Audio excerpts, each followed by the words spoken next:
to the cat being dork.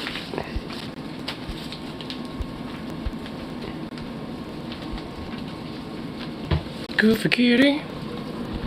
Oops, kitty. Crazy kitty. Wait, how do I, oh, there we go. Kitty, kitty. Kitty, kitty.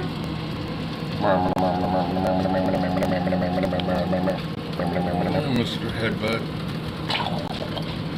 Kitty, kitty. A kitty, kitty. Kitty, kitty. A kitty. A kitty, kitty. A kitty, kitty. The kitty. A kitty, kitty. A kitty, kitty. A kitty. A kitty, kitty. A kitty, kitty. A kitty. Whoa. How did my shit flip like that? I disapprove. Disapprove. Don't like that I did that shit. Hey, don't be giving me like less than 5%. Yeah, that's right. Yeah, that's right. Charge up, bitch. Charge the fuck up. I was using you excessively tonight, but that has no excuse to try to limit my power. So don't be doing that shit. Phone being a hoe. Now that we're all settled in a little bit. I was walking Zook off a little bit, and I had this last small blotto sticker, and forgot to stick it somewhere, so I'm stuck with it still. Feel sad. Feel sad I couldn't, at the very least, you know, make its mark somewhere. But, whatever. Yeah. You know what, I should be making sure that we're actually going, because I know how YouTube will be dumb sometimes. Well, I guess Streamlabs, technically. Okay, cool. Yeah, now we're Gucci, we're Gucci.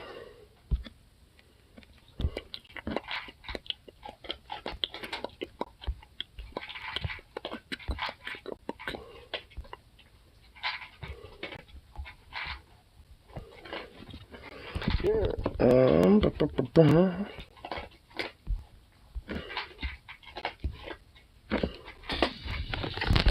gonna do this.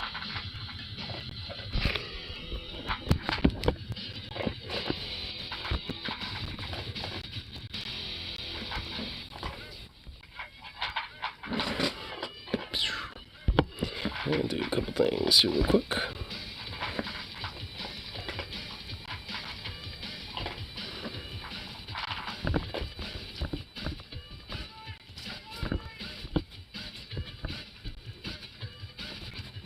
There we go.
There we go. Good.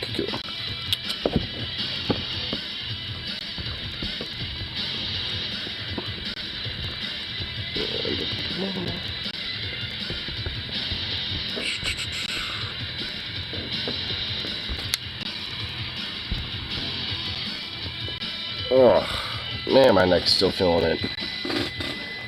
Just oof, oof, and oof. That's what I have to say about that.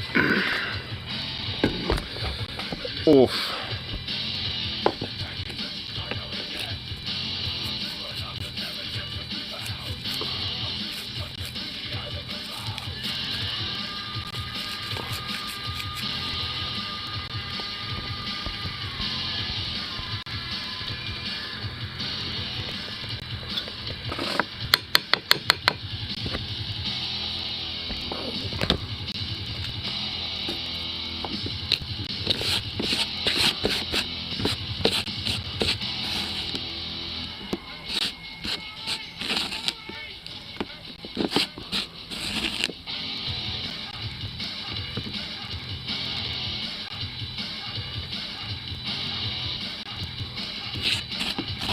Alright. Got a fresh bowl ready to go. Sweet. And that wasn't kidding that this still has some juice left. Like, this thing is still powering through. Hell yeah. I like that shit.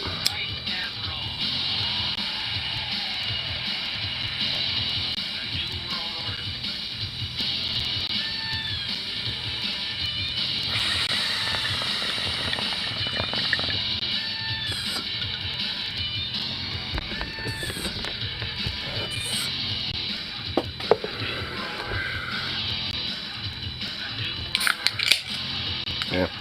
Now my singular beer for the night. Considering yesterday going super fucking hard at the show and all that, definitely going to be taking it more light tonight. So it's going to have a beer for tonight. A Twisted.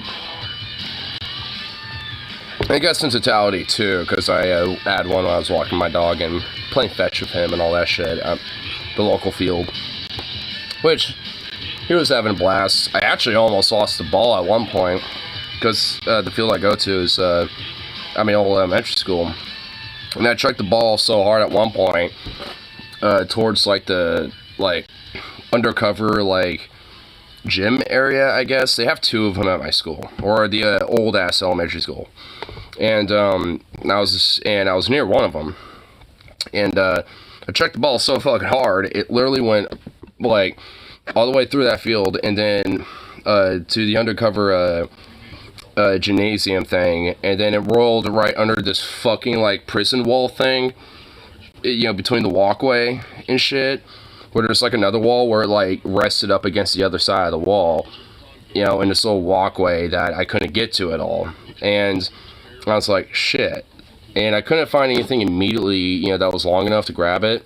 So I started walking around, saying, what about these trees? Because there's a bunch of oak trees. And there was actually one gigantic branch that had a bunch of really long, thin branches. And I was like, okay, if I could reach one of these small branches and pull it down, I could rip one of these smaller branches off, because it was definitely long enough for me to, hook the ball and swing it over. So I was able to rip one of those branches off and then go back and then scurry the ball back over. So I almost lost the ball, but I retrieved it, which is, at least pretty good. I was kind of a little worried that, it was going to, be lost forever. I know every now and then there's a janitor, usually around the time that I go out there to play fetch with him. But the last few times I haven't seen him, so I'm wondering if maybe I'm just showing up later than he usually is out and about, or what. But, or if he was around, I would have just asked him. Be like, hey, I lost my ball in this walkway. Can you grab it for me, please? Sorry. Sorry to interrupt your duties and stuff like that. But, unfortunately, that was just, not the case. Tonight, at least. Which, whatever.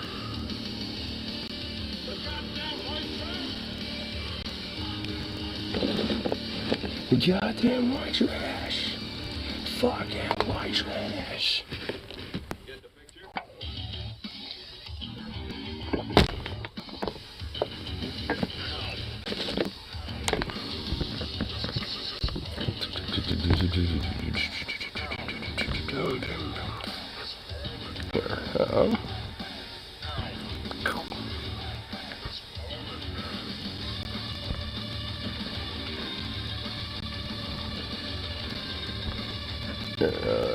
real quick.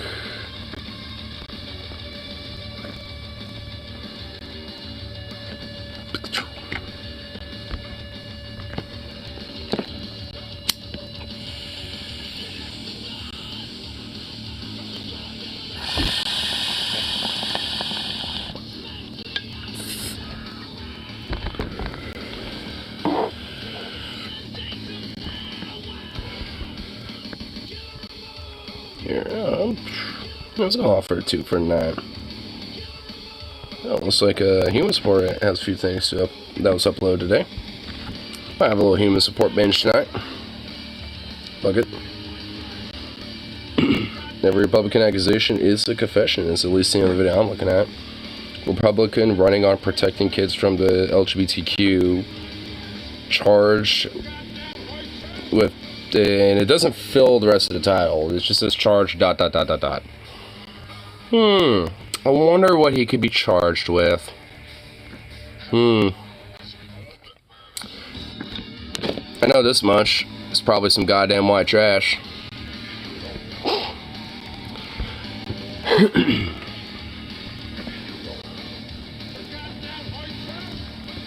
Here,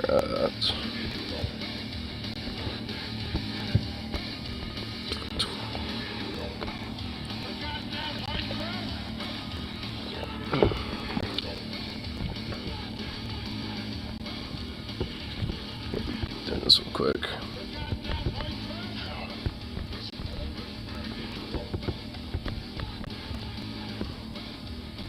Oh, come on. There we go. Here,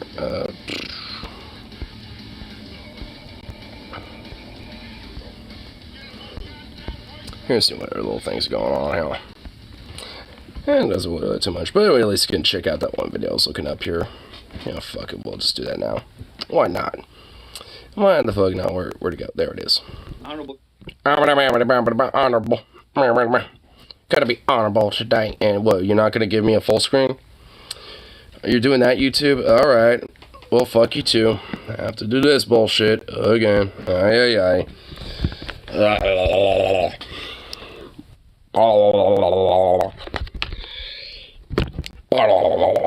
There we go. Alright, that should at least solve that issue. Hey, charger, reconnect. There you go. Doing that next. Disconnecting my shit. There we go. That's what I want to see. Yeah, that's right, YouTube. You do that shit. You do that shit. Alright. So I guess his name is John Raymond. So what was charged with? Charged with child cruelty. I honestly thought it was going to be like child sexual abuse, but cruelty. Alright, well, what the fuck is going on here? What other level of abuse and neglect and atrocity is this motherfucker, doing here? Outside of just being a pedophilic nightmare, garbage piece of white trash. Let's see.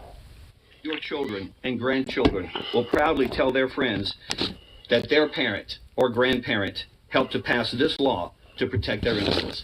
Honorable Senators, please protect our students and teachers from being forced to live in an alternative universe created by cultural confusion and adolescence.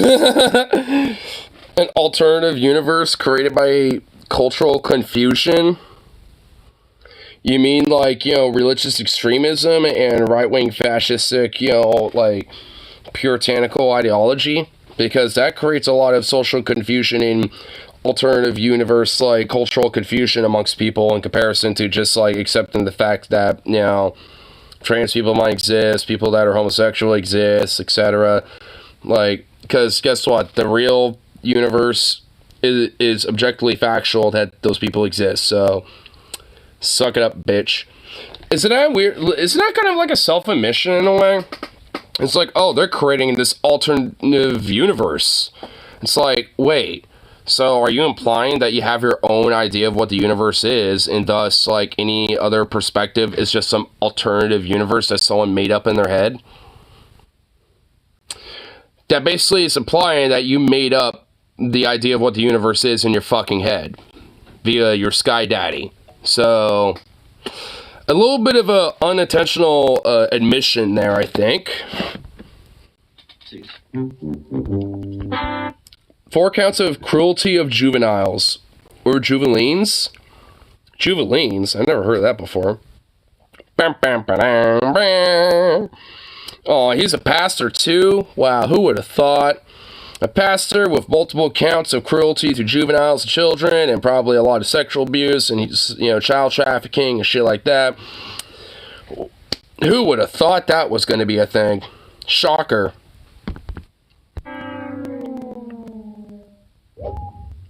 And also, like, juvenilines, I've never heard that before. Is that, like, multiple juveniles? Or, like, female juveniles? Or, like, I mean, I've never heard that before. I actually want to know, like, what does that mean? Hold up, I'm going to look that up really quick. I actually kind of want to know what that actually means.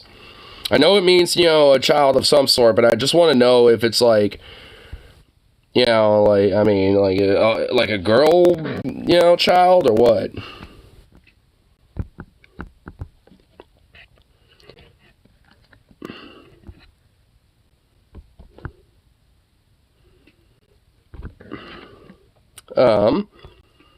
So juvenile.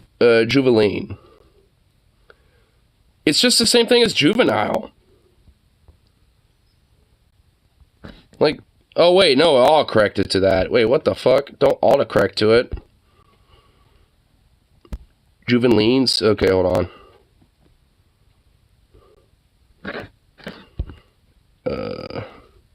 Just want to make sure I'm getting it right. Okay, yeah, alright. Okay, let's fix that here real quick. Do a little,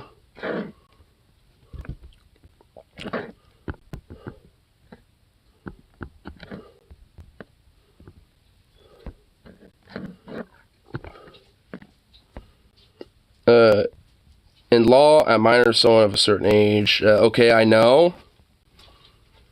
It's not even giving me, like, anything accurate. Like, I recorrected it to juvenilines, and it's literally just giving me this. Like, I mean, so what? Is it just literally the same thing? Juvenile, juvenile? Is it what? Just, like, interchangeable? Because, okay, whatever. Alright. I'm assuming it just literally means the same thing, then. You just heard from Louisiana pastor turned politician John Raymond, who is running to represent District 104 of Louisiana. And the clips that you just watched were featured... Wait, there's that many districts in Louisiana? 104? Shit, that's a lot of districts. On his campaign website. The first video was a testimony that he gave in support of a bill to ban LGBTQ plus books from school libraries under the pretense of quote-unquote protecting the innocence of children, and the second was a testimony that he gave in support of a bill that would mandate the dead naming of trans people in order to again protect children. I think I'm seeing where the cruelty aspect is, because this basically is in line with what would be considered cruelty against children.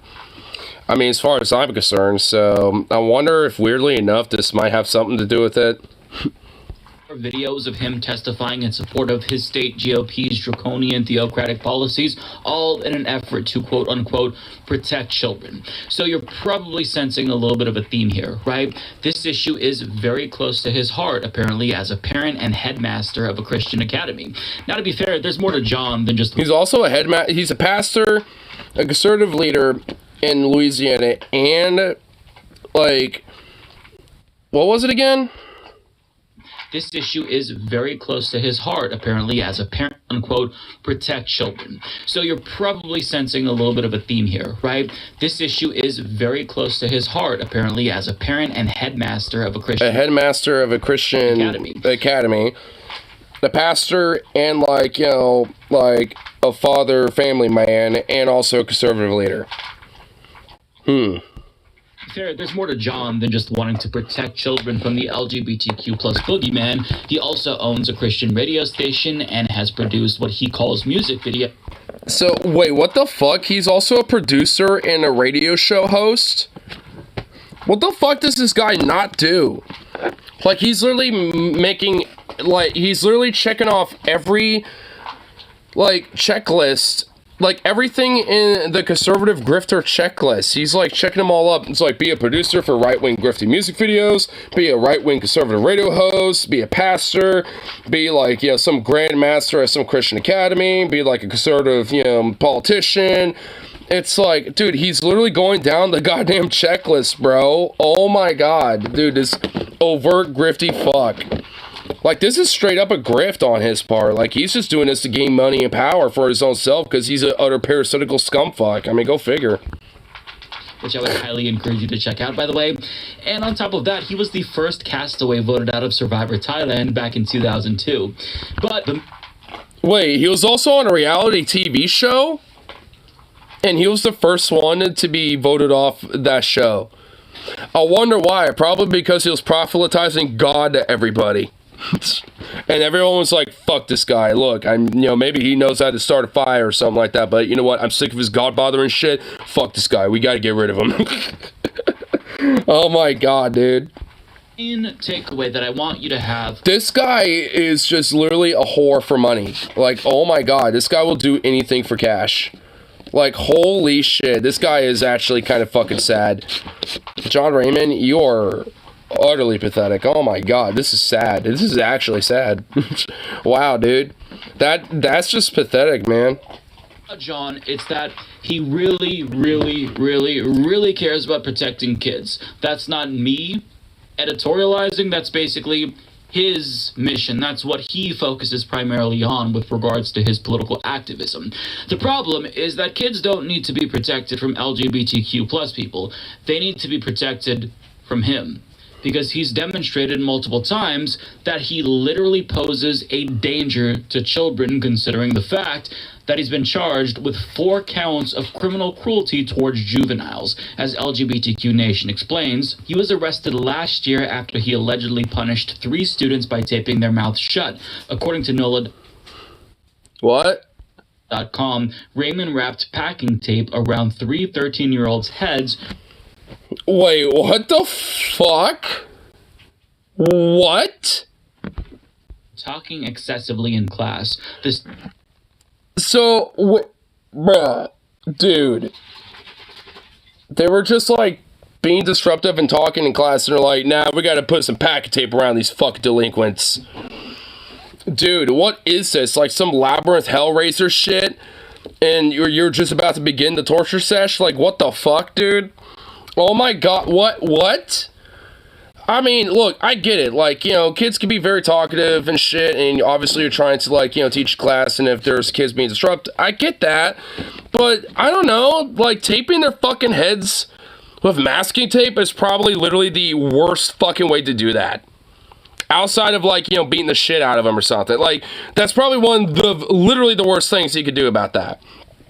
Like, I don't know, maybe have him go to the principal's office, or, like, set him outside for a few minutes and be like, hey, you're going in, like, time out outside, and, you know, I'm going to talk to you later once I get finished with the session. So, you know, it's like something like that. That makes way more sense. Because, you know what, there's been times, especially during middle school, because there's a lot of fucking shitbag motherfuckers that would, like, take advantage of the fact that I would react to their bullshit. And even in class, we'll try to do stupid shit to entice a reaction on me, which thus would make me disrupt the class. Which includes them, too, by the way. So, you know, they're kind of gambling a little bit with the virtue that, you know, they're also going to get caught, too. And at least in middle school, I know for a fucking fact pretty much every single time they did. So I don't know why they did that, but that's what they did. So, like, I mean, a lot of times they would just try to incite a reaction and, you know, cause, you know, at least me to disrupt the class, basically. And, like, and guess what would happen? They wouldn't mask our fucking faces shut with duct tape or something. They would send us outside, and then the teacher, once she's done or he's done with their session, you know, when it comes to, like, you know, the school thing or whatever the fuck they gotta deal with, and then, you know, they, you know, let the kids loose, you know, with, you know, like, studying or, like, group, you know, projects, whatever the fuck they're doing, like, she would come out, or he would come out and be like, what the fuck is this about? What's going on here? You know, so, like, that's usually how it would happen. Like, the idea of, like, duct taping kids' faces up because they were being excessive with talking and being disruptive in the class is fucking psychotic. Like, oh my god, dude, religious schools, no matter what fucking, like, background or doctrine it comes from, needs to just be illegal. Like, it just needs to be straight fucking illegal. Like, I'm willing to maybe, like, grant a pass to, like, private schools and shit, as long as there's a strict and strong law that says, as long as they're not fucking religious and they're not pushing religiosity to children and enforcing that type of doctrine and abusing kids, then fine. But if they are doing any of that shit, regardless if it's like, all of the above or only one of those fucking issues, then they're shut the fuck down and everyone in the administration of that school is put in fucking felony prison. And the teachers that perpetrated the fucking, abuse and cruelty, too. So, I mean, there needs to be a very strict policy when it comes to this shit. I might grant private schools as long as there's an enforcement, something like that. So, and even then, I'm not even in favor of that. Like, I mean, realistically, I don't want private schools, period. But if we're going to have something like that, then let's grant some strict enforcement so they can't just get away with being exploitative or abusive or literally just being propaganda, indoctrination, fucking mills and shit. So, I mean, there definitely needs to at least be some fucking standard with shit like that. Period. Were sent back to class, where another administrator who felt uncomfortable with the situation removed the tape. The students reportedly had trouble breathing and said that removing the tape was painful. Raymond turned... Well, yeah, it's strong construction packaging sticky tape. It's like duct tape and shit. Of course it's going to be painful. Have you had tape ripped off of your fucking face? Yeah, it's going to hurt a little bit. Like, people will use, like, tape and waxes and shit like that to literally, like, rip body hair off of them. Like, yeah, it's gonna hurt. And also, like, I'm actually shocked there was at least a few administrators of this hyper-religious indoctrination mill that decided to be like, this is kind of uncomfortable to me. Let me take it off of them. Like, I mean, what the fuck? Dude, this guy literally looks like a goddamn ghoul. He literally looks like a Fallout ghoul. And not just like a regular ghoul you'll meet in town that's trying to sell you Rad-X or some shit, or like, Jet or Psycho or whatever the fuck. This is a feral ghoul that you'll find in some deep irradiated region of the fucking Fallout world, bro. Like, this guy would be like, part of like some leftover like nuclear waste site or some shit, bro. Like, this guy looks like a feral ghoul. Like, he like looks like he'd be borderline, getting himself into one of the glowing ones or something, bro. Police after they obtained like he's like a couple rats away from being a glowing one. warrant for his arrest and was charged with 3 counts of cruelty to juveniles. In a statement, Raymond accused So where did the 4th one come from? students of quote-unquote bullying a teacher and said that all 3 were given the choice to either have their mouths taped shut or have him call their parents and be suspended. He denied. So he extorted them, basically. It's like, either you can get a worse punishment by your parents, which who knows how that would turn out, or basically, I get to torture you and abuse you, for my own fucking pleasure, and you can still be in school and no one has to know about it. What the fuck, dude? That is fucking evil.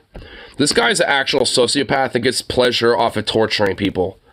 Like, because no one does shit like that unless they get pleasure off of shit like that. Tape was wrapped around their heads. And how much you want to bet this guy's a child sex trafficker? Because I absolutely guarantee you that he is. Because pastors, more often than not, are child sex traffickers.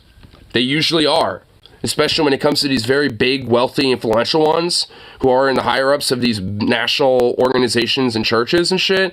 They are literally just child sex traffickers. Like, that's just who they are. So, like, I guarantee you that he's exactly that, too. How much you want to bet he's been doing that for decades?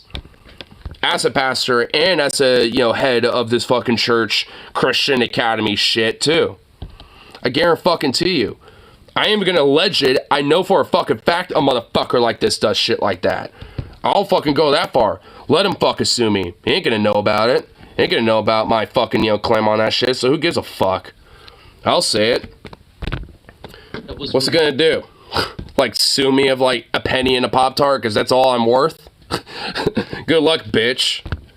Within 10 minutes after the school's principal expressed concern. Fucking ministry man always slapping. Yeah, dude.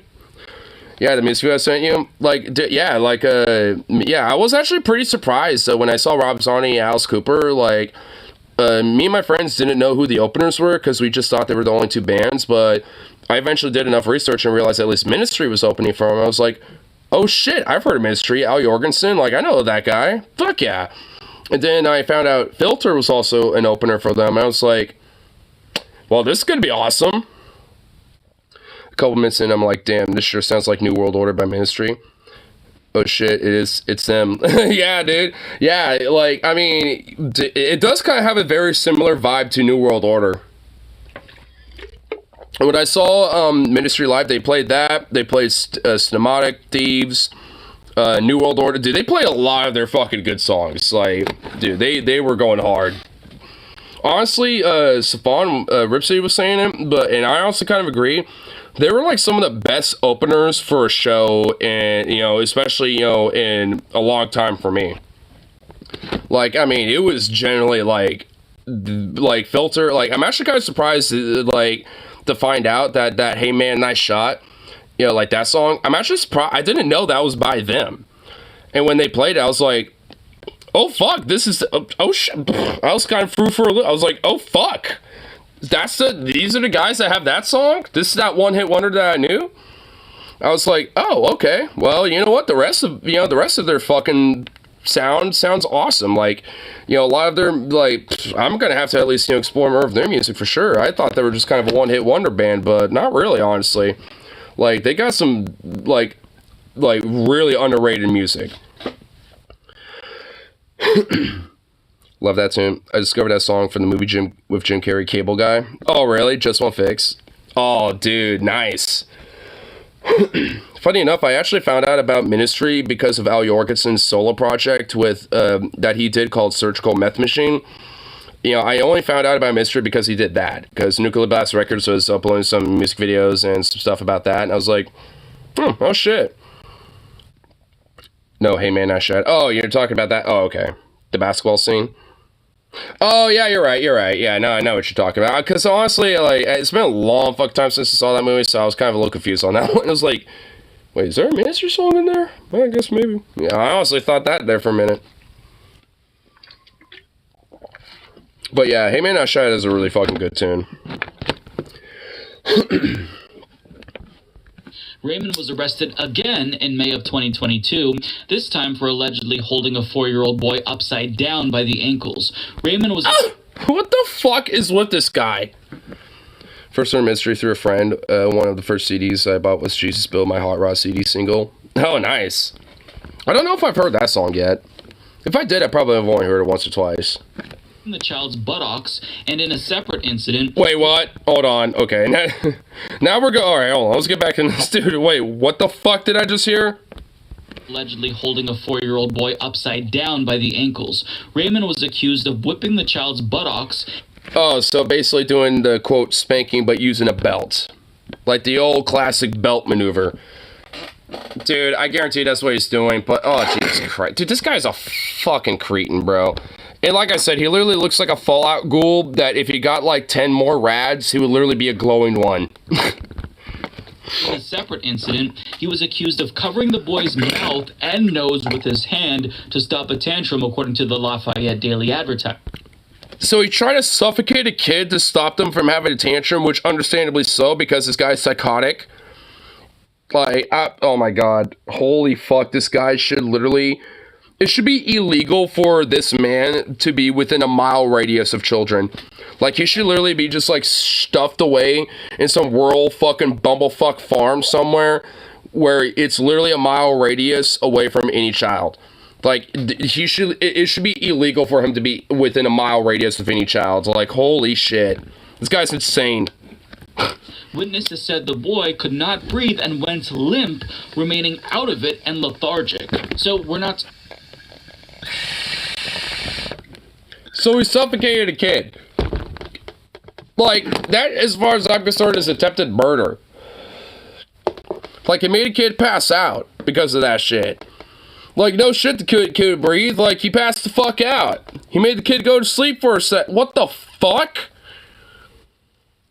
Bruh. I can't even fucking imagine if, like, a teacher or administrator or anybody, like, when I was growing up as a kid, doing that. whether either me or anyone else. Like, I mean, what the actual shit fuck?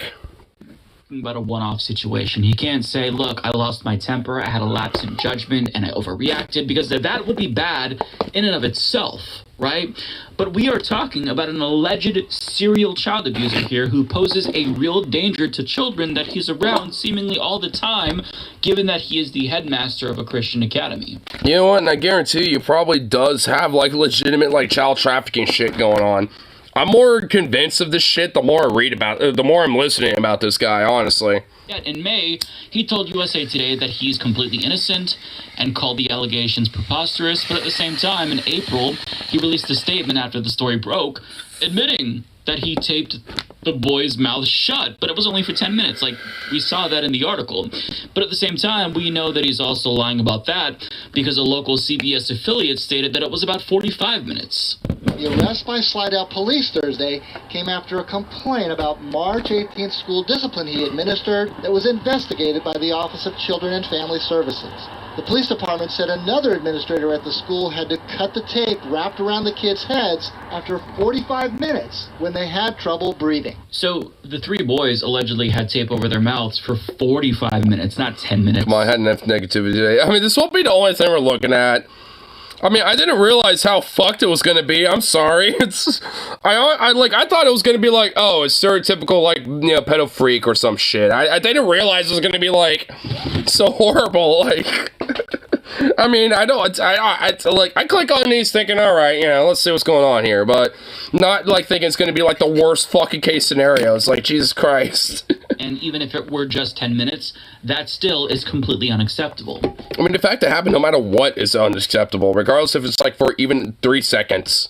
He put or a nanosecond over their heads, allegedly, sent them back to class, and they were probably humiliated. On top of that, they couldn't breathe, according to... Oh my god, dude, you know, I just thought about that, dude. This is why, like this weird hyper-conservative, like, you know, culture needs to just, like, be, exercised away from, like, you know, elements about, like, you know, like education or society and children's upbringing and shit, because oh my god, the amount of bullying and humiliation and ostracization and shit like that comes from stuff like that is just utterly ridiculous and insane. And I mean, me being a victim of it, and also, you know, seeing so many other kids being a victim of this shit.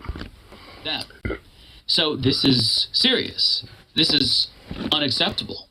But I'm pretty, you know, confident about my idea that he should literally, like, be, like, federally imprisoned forever. Like, if he's within a mile radius of a child. Make him, like, you know, live in some bumblefuck cabin in the middle of nowhere, where he's, like, a mile away from, like, well, frankly, literally everybody. But at least especially children. The allegations and if he violates that shit, gulag. Preposterous, even though, yeah, I kind of put the tape on their heads. It was only for 10 minutes, though. Actually, I didn't put it over their heads. I put it over their mouths. I mean, look, he's full of shit. I don't believe him. I believe that he did do these things, and I think that most people in the community do as well. But when you consider that allegation from the three boys... I mean, considering that he admitted it and said, oh, it was only for 10 minutes, bro. I mean, well, he's kind of... I mean, it's not even kind of, he just is admitting it.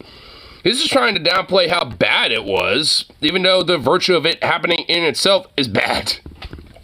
Along with the other allegations that we heard of, right? Physically assaulting these children. He'd go to jail if he did that to an adult, but he spanked them.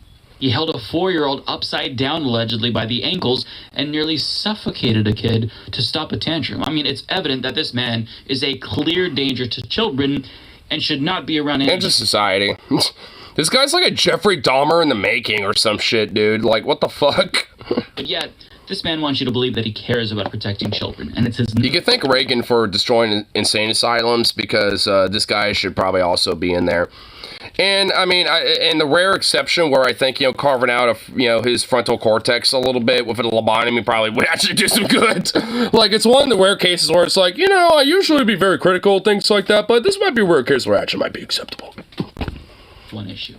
Yeah. We might need to, like, you know, numb him and, like, you know, nerve staple him a little bit to quell his, abusive lust, you know, to hurt children. So we might need to do that just a little bit. to be protected from LGBTQ plus people. Oh, by the way, OG classic way too, where you take like one of those weird little saws and just like take a hole. Not even the way where you shock them and then you take like an ice pick for the eyes or whatever, like, you know, because that's way quicker. Now, it got to be the OG, like, 1890s style with it. You know, you got to go to the OG style where you literally have, like, a hole in the front of the head. Where you can, like, poke at it and it's, like, really soft and you can, like, kind of, like, and kind of, like, you know, finger it around and stuff like that. From abusers like you, alleged abusers, I should say. So it's not alleged. So once again, it's just objective. Have another instance where an accusation from a Republican politician turns out to be. I'm hoping I'm at least trying to make this at least somewhat lighthearted. I mean, you know, granted, dark gallows humor, but hey, at least I'm trying to, you know, put some lightheartedness in this shit. Because I mean, goddamn, we kind of need it with this. I didn't expect this to be so fucked, honestly. Because as we all know, I honestly just thought it was going to be stereotypical, like, oh yeah, he, like, you know, spanked a kid a bunch of times, or, like, you know, slapped a kid, you know, or something like that, which is still fucked up and horrible, but, you know, it would be kind of a little bit more, like, typical of, like, you know, hardcore stern obedience level of, like, trying to discipline children. It's still fucked up and wrong and horrible and corporal punishment and fucking, you know, abuse, but, you know, would be at least broadly more considered, quote, typical. Like, this shit's like an extra level of what the fuck. I mean, the worst thing I've ever got was, like, spankings, and then, like, one time my dad tossed me on my bed and, you know, closed the door and locked me in my room and, you know, grounded me, basically. Like, that's, like, you know, outside of, like, some spankings here and there and maybe that, I've never had a situation and, you know, even remotely get fucking close to something like this. Because the idea of, like, corporal punishment, even for a lot of parents, usually it's just like, oh, I'm going to spank your butt a few times, and then you're going to be grounded in your room, or some shit like that. Like, that's about as, it's still bad and kind of fucked up in my opinion, but that's kind of more quote-unquote typical of what, like, even parents would consider, like, at least some parents might consider okay. It's still not, but it's more commonly accepted in those cases, you know, at least, you know, by broader society in a way, at least in America. Especially in the South.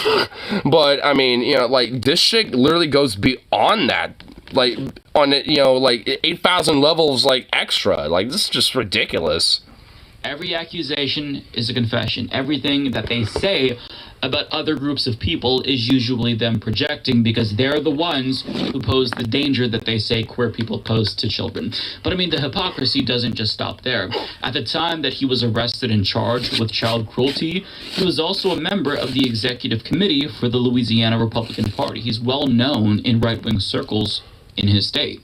Now, he's currently running to be a state representative and was formerly officially connected to the GOP in the state. So the question is, what was their response to all of this, right? Because the bills that he testified in support of, that you watched at the beginning of this video, those were all pieces of legislation that the state Republican Party sponsored, meaning that they also have made protecting children from LGBTQ plus people in particular one of their main priorities. So the question is, what are they going to do? I mean, naturally, double down with it. It's like their only option is to denounce and distance themselves from this man, since he was literally charged with child cruelty. So that way, I don't know, people believe them when they say they care about protecting children. But that's not what happened. Oh, wow, shocker. They doubled down with it. Who would have thought? I didn't even have to guess. I just knew they were going to double down with this. I mean, wow, who would have fucking thunk? Not distance themselves from him. In fact, the You're awake now? Cool. Party has endorsed his campaign. I am not making this up. At the top of his website, you can see the state party... Lag op. Lag op. That's their acronym, is lag op. I mean, I know it's meant to be LA GOP for, like, Louisiana GOP, but, like, bro, that literally just looks like a lag op. We're a lag operation. We're lagging hardcore in the servers today. We're lagging to catch up with, like, you know, modern society. Like, oh my god. Is that unintentional? Is that, like, I know it's unintentional, but, like, oh my god. What the fuck is this logo right here? Republican Party of Louisiana. Oh god. Ew, this is gross. Oh god, that is so disgusting. Ew. Ew. That is just...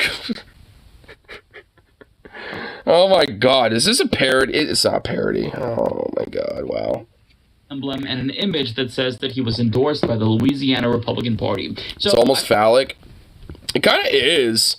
Yeah, the beak of this bird, it does have like a little bit of a phallic thing going on with it. But it also kind of has like a vulva thing going on too, as well. Like, it's kind of got like a little of like both. It's almost like an androgynous bird going on there with that shit. I'll pause right there to take this all in.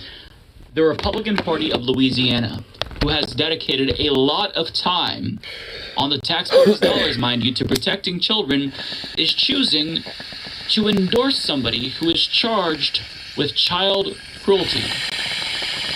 Make it make sense, because it doesn't.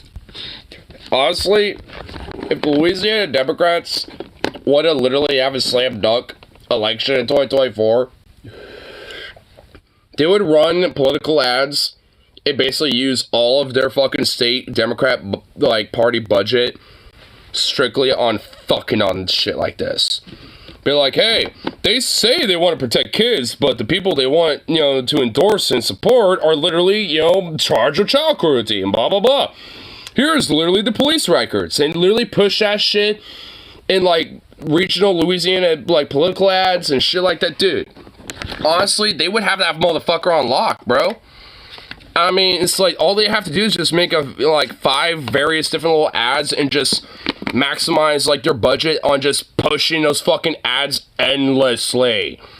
Like, it wouldn't even fucking matter, like, you know, who the local Democrat, like, politicians are running at that point. They would have that motherfucker on lock. Because they could kind of go on this idea, it's like, we're actually going to protect the kids here. You know, and, you know, actually maybe, you know, try to propose ideas that would genuinely kind of protect kids a little bit. They could play on that a little bit. And just have this shit on lock. But, no, that's not going to happen, unfortunately. I wish it would, though, but I don't think it would. You know, Republicans are hypocritical? Oh, of course. I know this. Hence why John Rabin is, like, literally a serial child abuser / potential child trafficker and potential serial killer. So, it's just like, I mean, you know, like, yeah. I mean, they're inherently hypocritical by nature. Yeah, I'm going to take a piss real quick. But we'll keep going once I come back. Aww, look at you, you little ball. Oh, you look so cute. Oh, you look so tired. You look like a tired little sleepy boy. Oh my god.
You didn't even move at all. You're still there.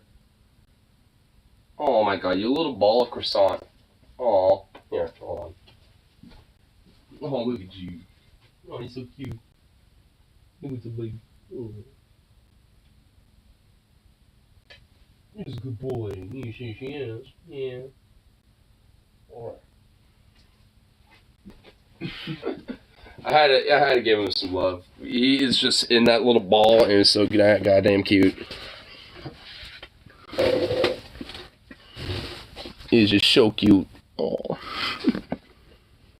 He's in that little ball. He didn't move at all.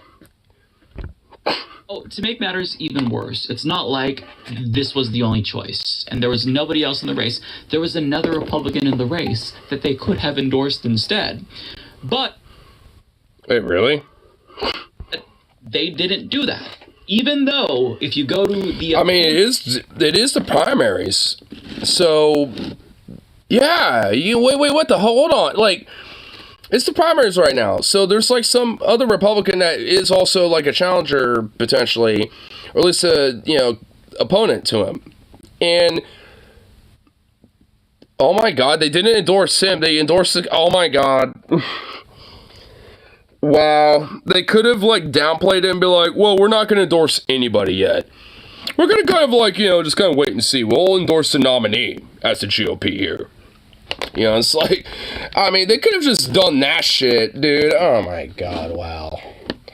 Did they did anyone in the, like, lag op, I'm going to call it that from now on, the LA GOP. I'm just going to call them that. The lag op. Like, did they honestly, like, think this through? Did anyone in the higher-ups think this through at all? Probably not. Because, like, if they did, they would have just, like, had a hands-off approach until the nominee was selected. And then it just would have endorsed them. They could have just openly said, it's like, we'll endorse whoever the nominee is. We'll let the voters decide, who's the best, Republican, to, represent their voter base and their values. We'll nominate them. Whoever happens... to be that. And if it ends up being John Raymond, then, then they could say we endorse him at that point. Obviously, they'll still be kind of fucked up for it, whatever, blah, blah, blah, blah, blah. But at least then it would still be kind of up in the air. I mean, it will look like they, aren't accountable to endorsing them or anything like that. But no, they decided to say, fuck it. We're endorsing them preemptively in the primaries. Like, God damn it, dude. Man. Like, I get, like, these motherfuckers want to push their goddamn agenda, but are they going to at least be a little calculative? At least be a little more Machiavellian than this? Because it's kind of getting sad. It's kind of getting easy to, like, be like, damn, this is, like, fucking, like, fodder, basically. Like, Jesus Christ. Like, I mean, wow, for a Democrat / like a liberal progressive type or anything like that, like, ooh, it must be so difficult to challenge some shit like this. I mean, it's like... Give me a break, man. It just, like, fuels the fire of, like, oh, we don't really have to do much. We could just say, hey, we're better than these fucks. Which, I mean, I don't know if, like, the Louisiana, like, DNC is, gonna play up to that, but they probably should. At least in this case, it would be kind of meritable. Because I guarantee you, no fucking Democratic Louisiana politician is going to be, like a child abuser by any metric. You know what I mean? Like, so, I don't know. Like, I mean, at least there's something meritable to that. Website, the opponent of John Raymond, to be clear, it's one of the first things you see when you look at his issues page is that he wants to protect children. So the state party literally has another option who says clearly that I too want to protect children, presumably from the LGBTQ plus boogeyman. And the Louisiana Republican Party said, sorry man, we're going to go with the guy who was charged with child cruelty instead. And like I said, if the lag op was being smart with this, they would just have a hands-off approach to it until the nominee was chosen, for the general election. They would just wait. Because if both of them are pretty much, hardcore gun-ho, like, we're going to protect the children. Like, I mean, if both of them are like that, then it would just be smart on their part to just hands-off it. Instead of, like, having to side one way or the other, when it comes to John Raymond or the other dude. Which I'm assuming is Jay Gawley or Jay Gall. I guess, because that's the next little segment right there, it looks like. So, I mean, I'm assuming that's the dude's name. But either way, it's just like, I mean, motherfuck, dude. I'm assuming that person is probably at least somewhat, what's the word for it? Like, negligibly better, basically. When it comes to, like, these two motherfuckers. I mean, it's not saying anything at all, but, I mean, at least, this other person probably isn't, like, a serial child abuser. it just is so outrageous that you have to assume this is a mistake, right? Perhaps he took it upon himself to pretend like he was endorsed, and he put that on his website when they didn't actually endorse him. This wouldn't be the first time that this has happened, right? We've seen politicians in the past pretend like they were endorsed or imply heavily that they were endorsed when they didn't actually get that endorsement. So perhaps... I kind of remember the one time where Trump endorsed a John in, like, I think in Illinois or like in Iowa. It was like some Midwest state, like candidacy or some shit. And there was like, it was also kind of during the primary season. There was like two Republicans running against each other, but they also both happened to be named like John or some shit like that. And Trump never really specified who. He just said John, and that was it. It's like, yeah, I think he's great and blah blah blah. And there's like two of them. And that makes it even kind of harder to figure out, wait, what? So literally both of them doubled down saying, oh yeah, Trump endorsed me. Like literally both of them were egging it on that Trump was talking about them specifically. And I don't think it was ever specified who he was talking about either when it came to either of those two Johns. I think that's, I don't know if it was like John or what, but it was like some generic name like that though. He is lying, or he assumed that they would endorse him since he has a long-time association with the party. But no, that's not actually right either. The Shreveport Times reached out to the state Republican Party and asked them, did you really endorse the alleged child abuser after your whole thing has been protecting kids? And the response was, yeah. Of course we did. They explained Louisiana Republican Party Chairman Louis Gerbich confirmed in a text that the executive committee endorsed Raymond. Raymond's opponent in the race for the House District 104 seat, fellow Republican Jay Gall of Manville, said he was shocked by the endorsement. I bet. As a lifelong Republican, it's an embarrassment, said Gall, while acknowledging Raymond's right to the presumption of innocence. Quote, the party puts itself out there as a protector of children, said Gall, a former Marine and businessman who now manages his family's real estate portfolio. Quote, oh god, he's a landlord? Ew. Express how disappointed I am that I'm a patriotic veteran and a landlord. Ew. Louisiana Republican Party has chosen to endorse a candidate with not one, not two, not three, but 4 criminal charges of cruelty to children. And I mean, yeah. You know what? If he knows what's best for him, he should literally make every campaign ad fucking just harping on that shit endlessly. Be like, hey, the Louisiana GOP and this guy, they're rhinos because they're actually, backstabbing you when they say they want to protect children because look at this son of a bitch. This guy, has 4 counts of child cruelty because he does not want to protect children. He wants to hurt them and blah, blah. Like, I mean, they could literally, like, that guy, if he knows what's good for him, he would do shit like that. I mean, and I don't think, he's going to be, like any better, for Louisiana in comparison to this Raymond fuck. But, I mean, goddamn, dude, if he knows what's good for him and if he's smart enough, he would do that. I mean, be like, the Louisiana GOP / this, John Raymond fuck, they have betrayed you. And, and I'm actually going to stand up for Republican voters and actually, go out of my way to try to protect children and this and that, because they're a bunch of goddamn rhinos and blah, blah, blah, blah, blah. Like, he could do that shit. And it would probably honestly fucking work for him. It's like, I mean, like I said, I don't really think, it's going to, be better for Louisiana one way or the other, regardless of who wins, in the primary, for that shit. But, I mean, if John Gall wants to be a little bit more smarter about, trying to get the nominee, he would do shit like that. Because I honestly do think he would probably get an edge if he did that. And honestly, because of that, and if that were to happen, I think it would be, I think honestly he would probably be a force to be reckoned with in Louisiana. So in a way, I'm not saying that like it would be a good thing. I don't want that to be the case, actually. But, I mean, if he's smart, he would do that. But I don't know if that's going to be the case, and I don't want it to be. Because, if he seems like he would be a little more Machiavellian in comparison to the very reactionary, impulsive, I don't give a fuck, child serial abusing fuckwit that's John Raymond. So I'd rather him be the nominee, and just fuck on him for that shit, themselves. And honestly, would probably fare better. So, I mean, I don't know. Like, I mean, either way, I feel like, he would probably be better as a nominee despite his literal counts of child abuse and shit like that. But that's just because I think it would be easy to fuck on him for it. And on the Republican Party in Louisiana, and the Louisiana Democrats could at least use that as an edge. So, I mean, Jay Gall wouldn't have that, edge for the Democrats there. Like he wouldn't have that. So it would be a lot harder to combat against him in that way. So, I mean, honestly, in a weird way, it would actually be better if John Rahm was the nominee. So the Democrats could easily fuck on him for that shit. And they could do those type of campaign ads. Like, oh, they claim to protect children, but look at this, blah, blah, blah. Like, if the Democrats in Louisiana knew what's good for them, they would start hampooning on that shit when the general election starts coming along if he happens to be the nominee. Like, if they knew what it was good for them on that one.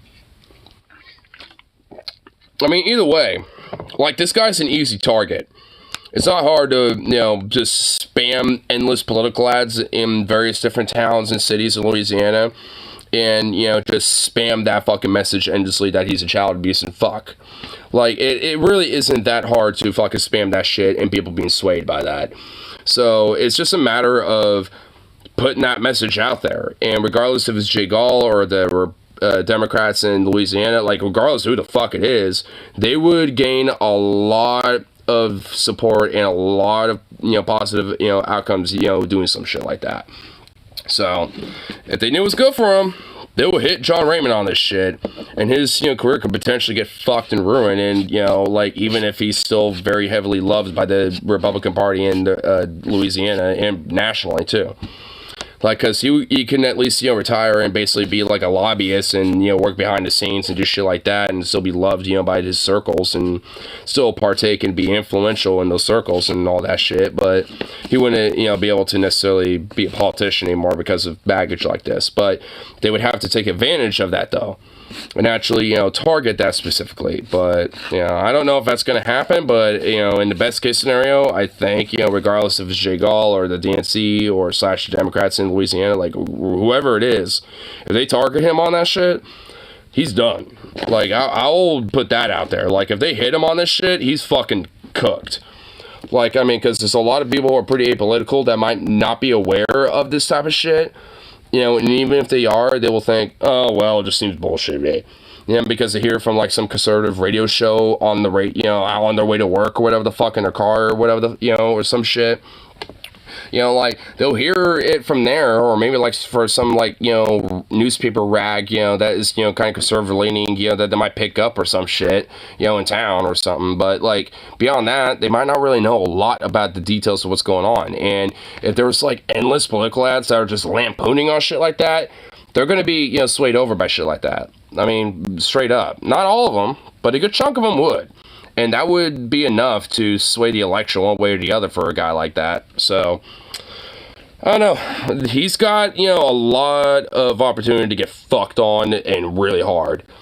And especially if Jay Gall is smart about it, he would take advantage of that fucking now. Like, I mean, if there's not, like, political ads within the next, like, month, hitting him on that by Jay Gall, then he's fucked. Like, I don't really see him being able to, like, have a chance at that point. Like, he would actually have to fucking hit on that shit and quick. I mean, the Democrats, all they have to do is just see who has, who's the nominee for the Republican Party, by the time, general comes up. They can sit on their fucking ass and wait a little bit. Because they wouldn't even need to do it if Jay Gall ends up being the nominee. They wouldn't have to hit him on that, so they can sit on it for a little bit.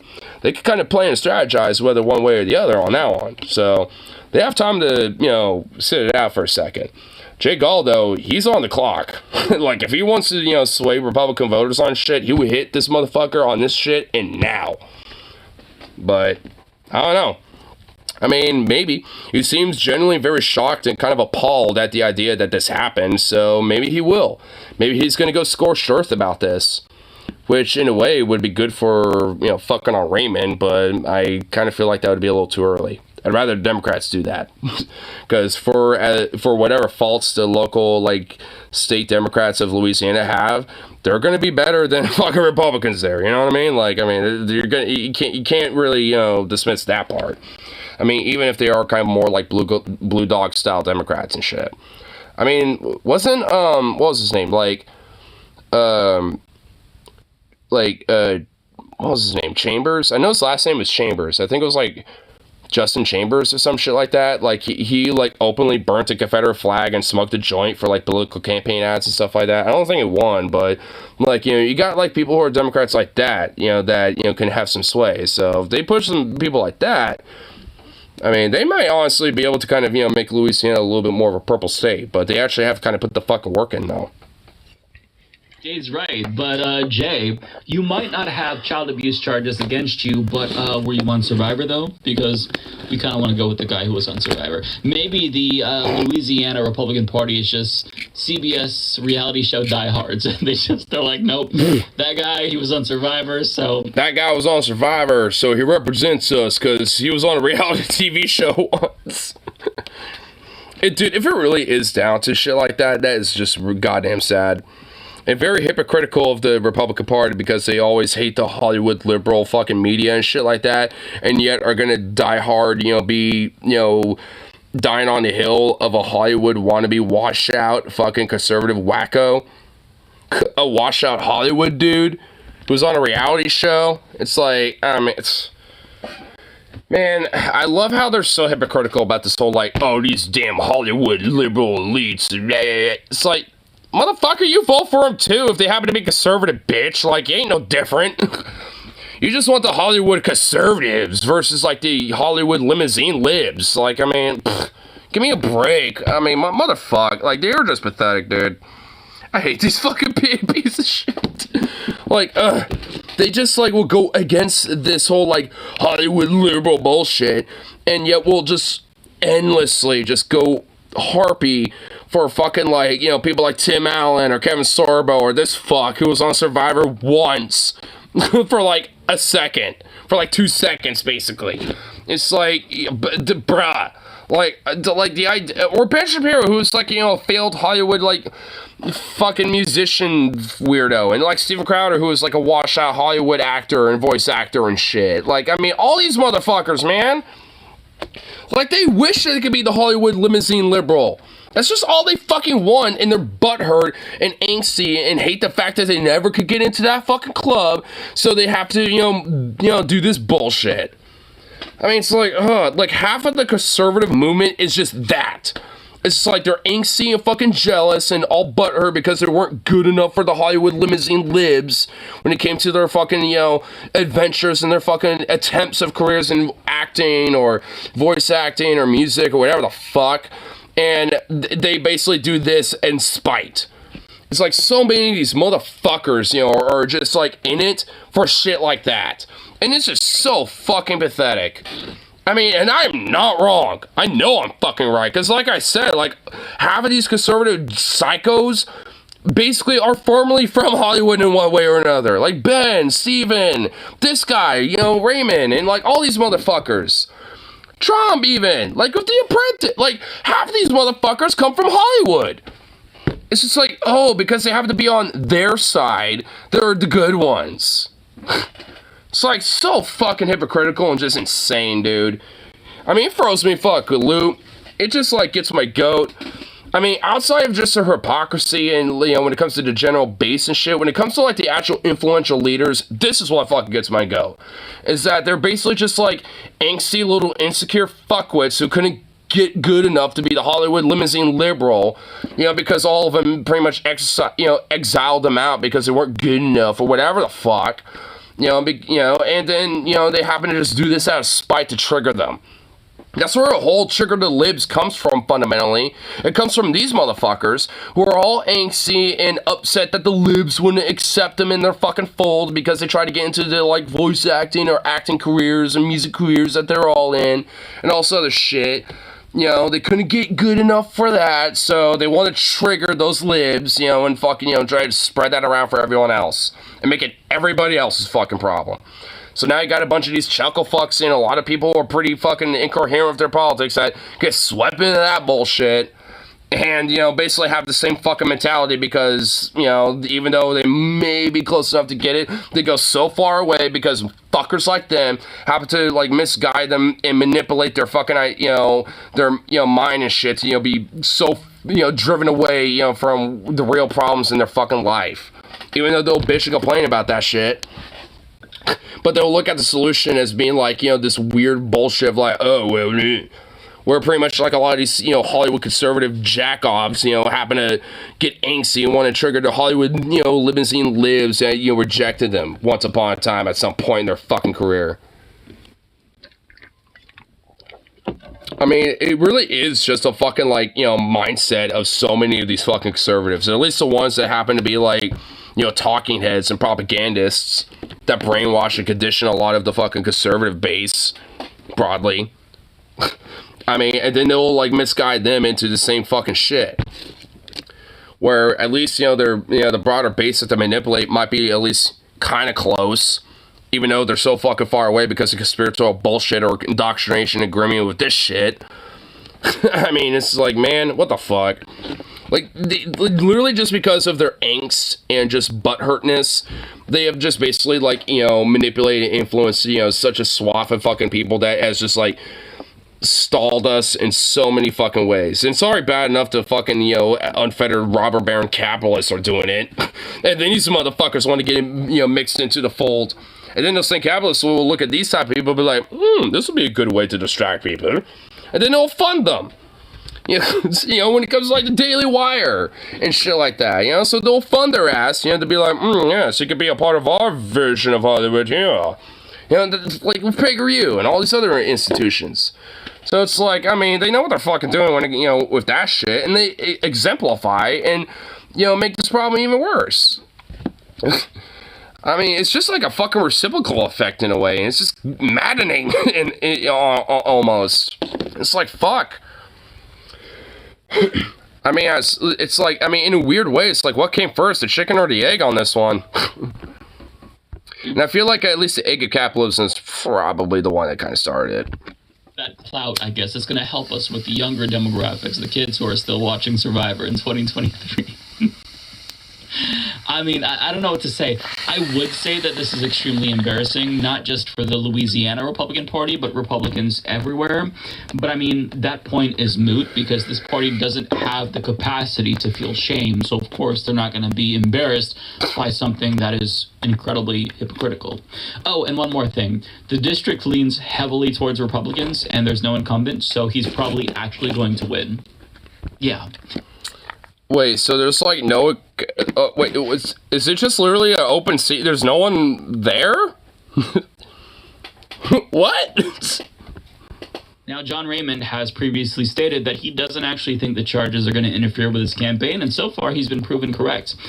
For now, like I was saying from earlier, if either Jay Gall or the Democrats in Louisiana, at least in this local district, and honestly, even in the state, whoever the fuck is, like, running there as a Democrat, they need to literally, like, put so much of their fucking funding there, you know, to try to, like, you know, usurp, you know, whatever potential influence that you could potentially have on this type of shit.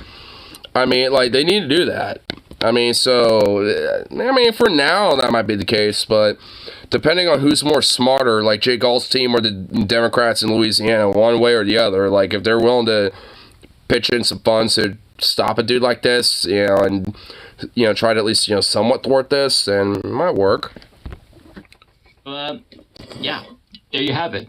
This is the modern Republican Party in a nutshell. They are so concerned about... We just call them the Nazi Party at this point, because basically, like, so many of these fucks are pretty much the equivalent of these of those fucks. Like, I mean, I feel like, you know, it'd just be honest to call them that at this point. Or at least the Fascist Party of America or something. Can we at least be honest with what they are? They're not Republicans anymore. Kids, that they're going to endorse a man literally charged with 4 counts of child cruelty to demonstrate that they're really dedicated to protecting children. I mean, Jesus Christ, it feels like this is a parody, but nope, it's just the modern day Republican Party, folks. Love it. Love it. Not really. Well, that was worse than I thought. Well, I wanted to look at the other Mike video, but that also seems not necessarily as negative, but at least, you know, somewhat equivocal. So I'm just like, maybe I'll wait on that for another time. Because I didn't realize, like, that was going to be as absurd as it was. So, great. Awesome.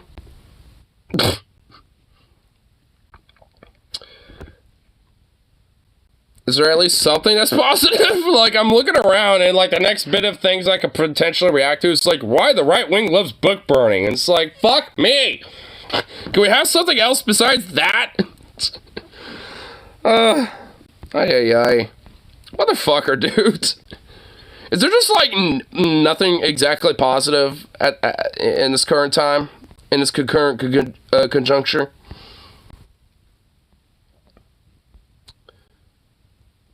Wait, what the hell? DeSantis and John Fetterman snipe at each other? Wait, are they... Wait, what the hell? Okay, alright. This seems at least neutral. See, at least it's neutral news, I would argue. At least it ain't like, you know, oh, John Fetterman's actually got a double agent who's a part of the Anunnaki that does not have tattoos, unlike the real Fetterman, because they replaced him or something. Dude, I honestly cannot believe that's actually a thing that some of these conservatives are doing. I don't even understand why either. Like, I mean, dude, like, he's not even your guy, bro. Like, conservatives, like, you weird conspiratorial nuts. He's not even your guy. Like, I mean, so why are you trying to be like, oh, you know, the real John Fetterman, you know, the guy who's actually good, you know, was replaced by this double agent. And the tattoos aren't even the same, even though they're not even in the same position, you know, in comparison to, like, our conspiracy we're trying to push. Because, like, because he has tattoos on his inner forearm, but the picture that they're using is him doing this. So obviously, you're not going to see his inner forearm tattoos if he's doing this. You know, and so it's like, duh, you're not going to see tattoos. And they, for some reason, think that it's, like, mysteriously a double agent or something. And I get it, like, he changed his entire look. Like, he used to have, like, you know, the mustacheless goatee, like, you know, the chin strap thing going on for a little bit, and then he literally flipped. Like, now he has a fat-ass mustache and no beard, or no goatee thing going on. So, he kind of basically flipped his facial hair, essentially. Which, honestly, he fucking slaps with, you know, what he's got going on. Like, either way, he slaps. Like, I liked what he had going on before. I warmed up enough with his mustache. I love that shit. Looks fucking fire. So, I don't know. Like, you know, he looks good with any facial hair. Honestly, you should do the full fucking goatee and just let that thing be bushy and big as fuck. You should just, like, go full goatee mode, dude. As far as I'm concerned, you should do that. But either way, it's just like, I mean, you know, I get it. Like, you know, he kind of, you know, changed the curve a little bit, you know, doing something like that. But so what? I mean, he's still the same person. Like, what? A person can't change how they look a little bit? I mean, it's like, good grief, man. But either way, it's just like, I guess Ron DeSantis is attacking him for some reason. Well, I guess, you know, I know some of the reasons. It's probably because he's a, you know, pro-LGBT groomer and a, quote, you know, woke communist leftist and a fucking psycho and blah, blah, blah. And he had a seizure, so he's not mentally well and he's, like, demented and this and that, blah, blah. He's gonna make some points like that. Am I right? Because I'm pretty sure I'm right. If at least, you know, it's going to be a mixture of any of these things. Now, I'm not going to say it's all of the above, but I'm going to say it's at least 1 to 2 of the 3 things I just stated. Like, I guarantee, and also just the virtue that he's a Democrat. So I guess there's 4, which I'm assuming at least, you know, at that case, and maybe 3, 4. You know, I don't think it's going to be all of the above, but I think we're going to be hitting majority of our marks. Let's see. Let's go. DeSantis was, Okay, Kyle, what the fuck are you wearing? What is this? What weird ass, like, fucking shirt are you wearing, dude? I don't know how I feel about that shirt. I'm not vibing with the shirt. I'm just gonna say that right now, Kyle. And also, we're doing a throwback. Like, this is, like, back in the day when he was, like, 2013, Kyle. You know, when he had, like, a bookshelf behind him once upon a time. Before he had, like, the weird masturbation massage parlor, you know, vibe a little bit. Like, he had that going on, you know, when I first discovered him, but I discovered him just after he made the switch, because before that, he used to have a bookshelf behind him. And now he's just done that, but, like, evolved like a Pokemon, and now his whole background's nothing but bookshelf. How many? Can I see what books he's got? Nah, they're too pixelated. I want to see what books he's got going on here. Does he even read any of these? I don't think he reads any of those. Dude, there's so many books. I don't know if he can... Well, I don't know. Maybe, man, I always say it's at least read half of those. He's read half of those, and I'm assuming, like, some of those are probably crystal balls as well. So, I mean, yeah, whatever. Kyle, you got way too many books to make me assume you read all of them. I'm just gonna put that out there, okay? I'm just saying, that's all I'm saying. And also, change your fit. Just a little bit. You've rocked some awesome fits, but the shirt, I'm not vibing with it. to first responders here, and he decided, seemingly out of nowhere, to take a shot at John Fetterman. So let's watch and we'll react to it. So did you guys hear the U.S. Senate just eliminated its dress code because you... Oh my fucking god! It's a... No, it's... Oh, I forgot. Oh yeah, I forgot. This is like some drama going on. Oh my god. No, it's this. Oh, our boy in the shorts and hoodie. Oh my god. Dude, it's this? No, oh my god. Who gives a fuck? Who cares? Why? Why is this a fucking point of drama? Oh, I hate these people so much. Oh my god. They have literally nothing better to fucking freak out over. Like, oh my... It annoyed the fuck out of me last night when I was hearing Judge Janine Apiro cunt fuck, and it annoys the shit out of me now. Like, it has not changed. This is... From Pennsylvania, who's got a lot of problems. I mean, let's just be honest, like how he got elected. Like what? Like fucking what, bitch? Like, what are you gonna say, motherfucker? What, faggot? What? Like, what problems? Oh, is he like, mentally, ill and shit because he had a seizure, at one point? Or he's a woke Democrat, or something? What the fuck is it, bitch? Fucking say it. I want to hear it. Fucker. I mean, he got elected because they didn't want the alternative, but, he wears... Which is? Oh, you ain't gonna say? Sweatshirts and hoodies and shorts, and that's his thing. So he would campaign in that, which is your prerogative, right? I mean, if that's what you want to do. Okay, wait, so what's the problem? What's the problem, asshole? Oh, wait, it's his prerogative to do so. So what the fuck is the problem then, bitch? Like, it's his prerogative to do that because you just stated that. Like, if that's the case, then why do you care? It's his prerogative. He can do what he wants on that one. So what the fuck is it, bitch? Go up in the United States Senate with that and not have the decency to put on proper attire. I think it's disrespectful? I mean, I know I cut it off, but I know that's what he's saying. Like, what the fuck? Dude, fuck you. What's disrespectful is the fact that you are alive and you're breathing oxygen that you're stealing from other people, you fucking parasite. That's what's fucking disrespectful. It's the fact that you exist. And that your mom never swallowed when, your fucking daddy fucked her. So it's like, I mean, that's what's disrespectful. What's disrespectful is that people like you exist in the first place. Fucking, propagating this goddamn bullshit and this propaganda. What the fuck is this weird firefighting engine that he's behind? What the fuck is he doing here? Like, what is this about? Oh, so he's making this weird quip as some first responders bonus fucking bullshit that he's, doing the PR stuff for. Like, dude, you're a fucking goddamn weird cretin creature, dude. You're a fucking creature of, like, the depths of hell that, like, no one should ever fucking see. Like, I mean, really? You're making this stupid, weird little gotcha out of nowhere over something that is utterly fucking irrelevant?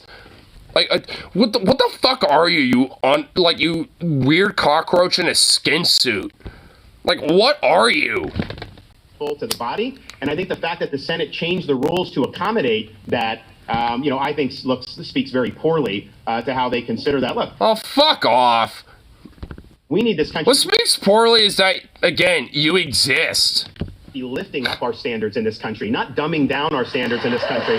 And this is an example why. All right, so first let's talk a little bit. Ooh, I got a kitty behind. Oh my god, whoa, there's a kitty! Kitty! Oh shit, there's a kitty that just like ambushed Kyle.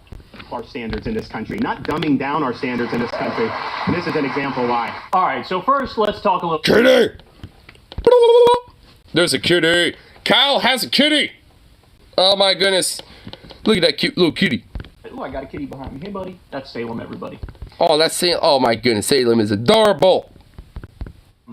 He's the $1 trillion cat because we needed 2 surgeries to remove door stoppers from his belly when he decided to eat them. Say hi. Door stoppers? Oh my god, that little savage. Oh my god, look at that cute ass cat. Oh my god, look at this kitty. Look at the cute kitty. We needed 2 surgeries to remove door stoppers. Oh my god, look at this cute ass kitty. Oh my god, that cat is so cute. Oh my goodness. Belly, we need to... Oh, look at that cute, precious little thing. That collar is gigantic on that cat. Oh my god. That's like a guard dog collar for a cat. Oh my god. Oh, that is a cute kitty, though. That is a precious kitty. Well, a little demon, apparently. It's eating door stoppers, but, you know what? Hey, you know, it's a precious little kitty. So, fuck you, cop. Eat them. Say hi, Salem. Okay. All right. So, first let's talk... Oh my god. I'm going to be literally distracted by this cat the entire time. I'm going to be distracted by this fucking cat. I don't know. I'm going to be able to pay attention now.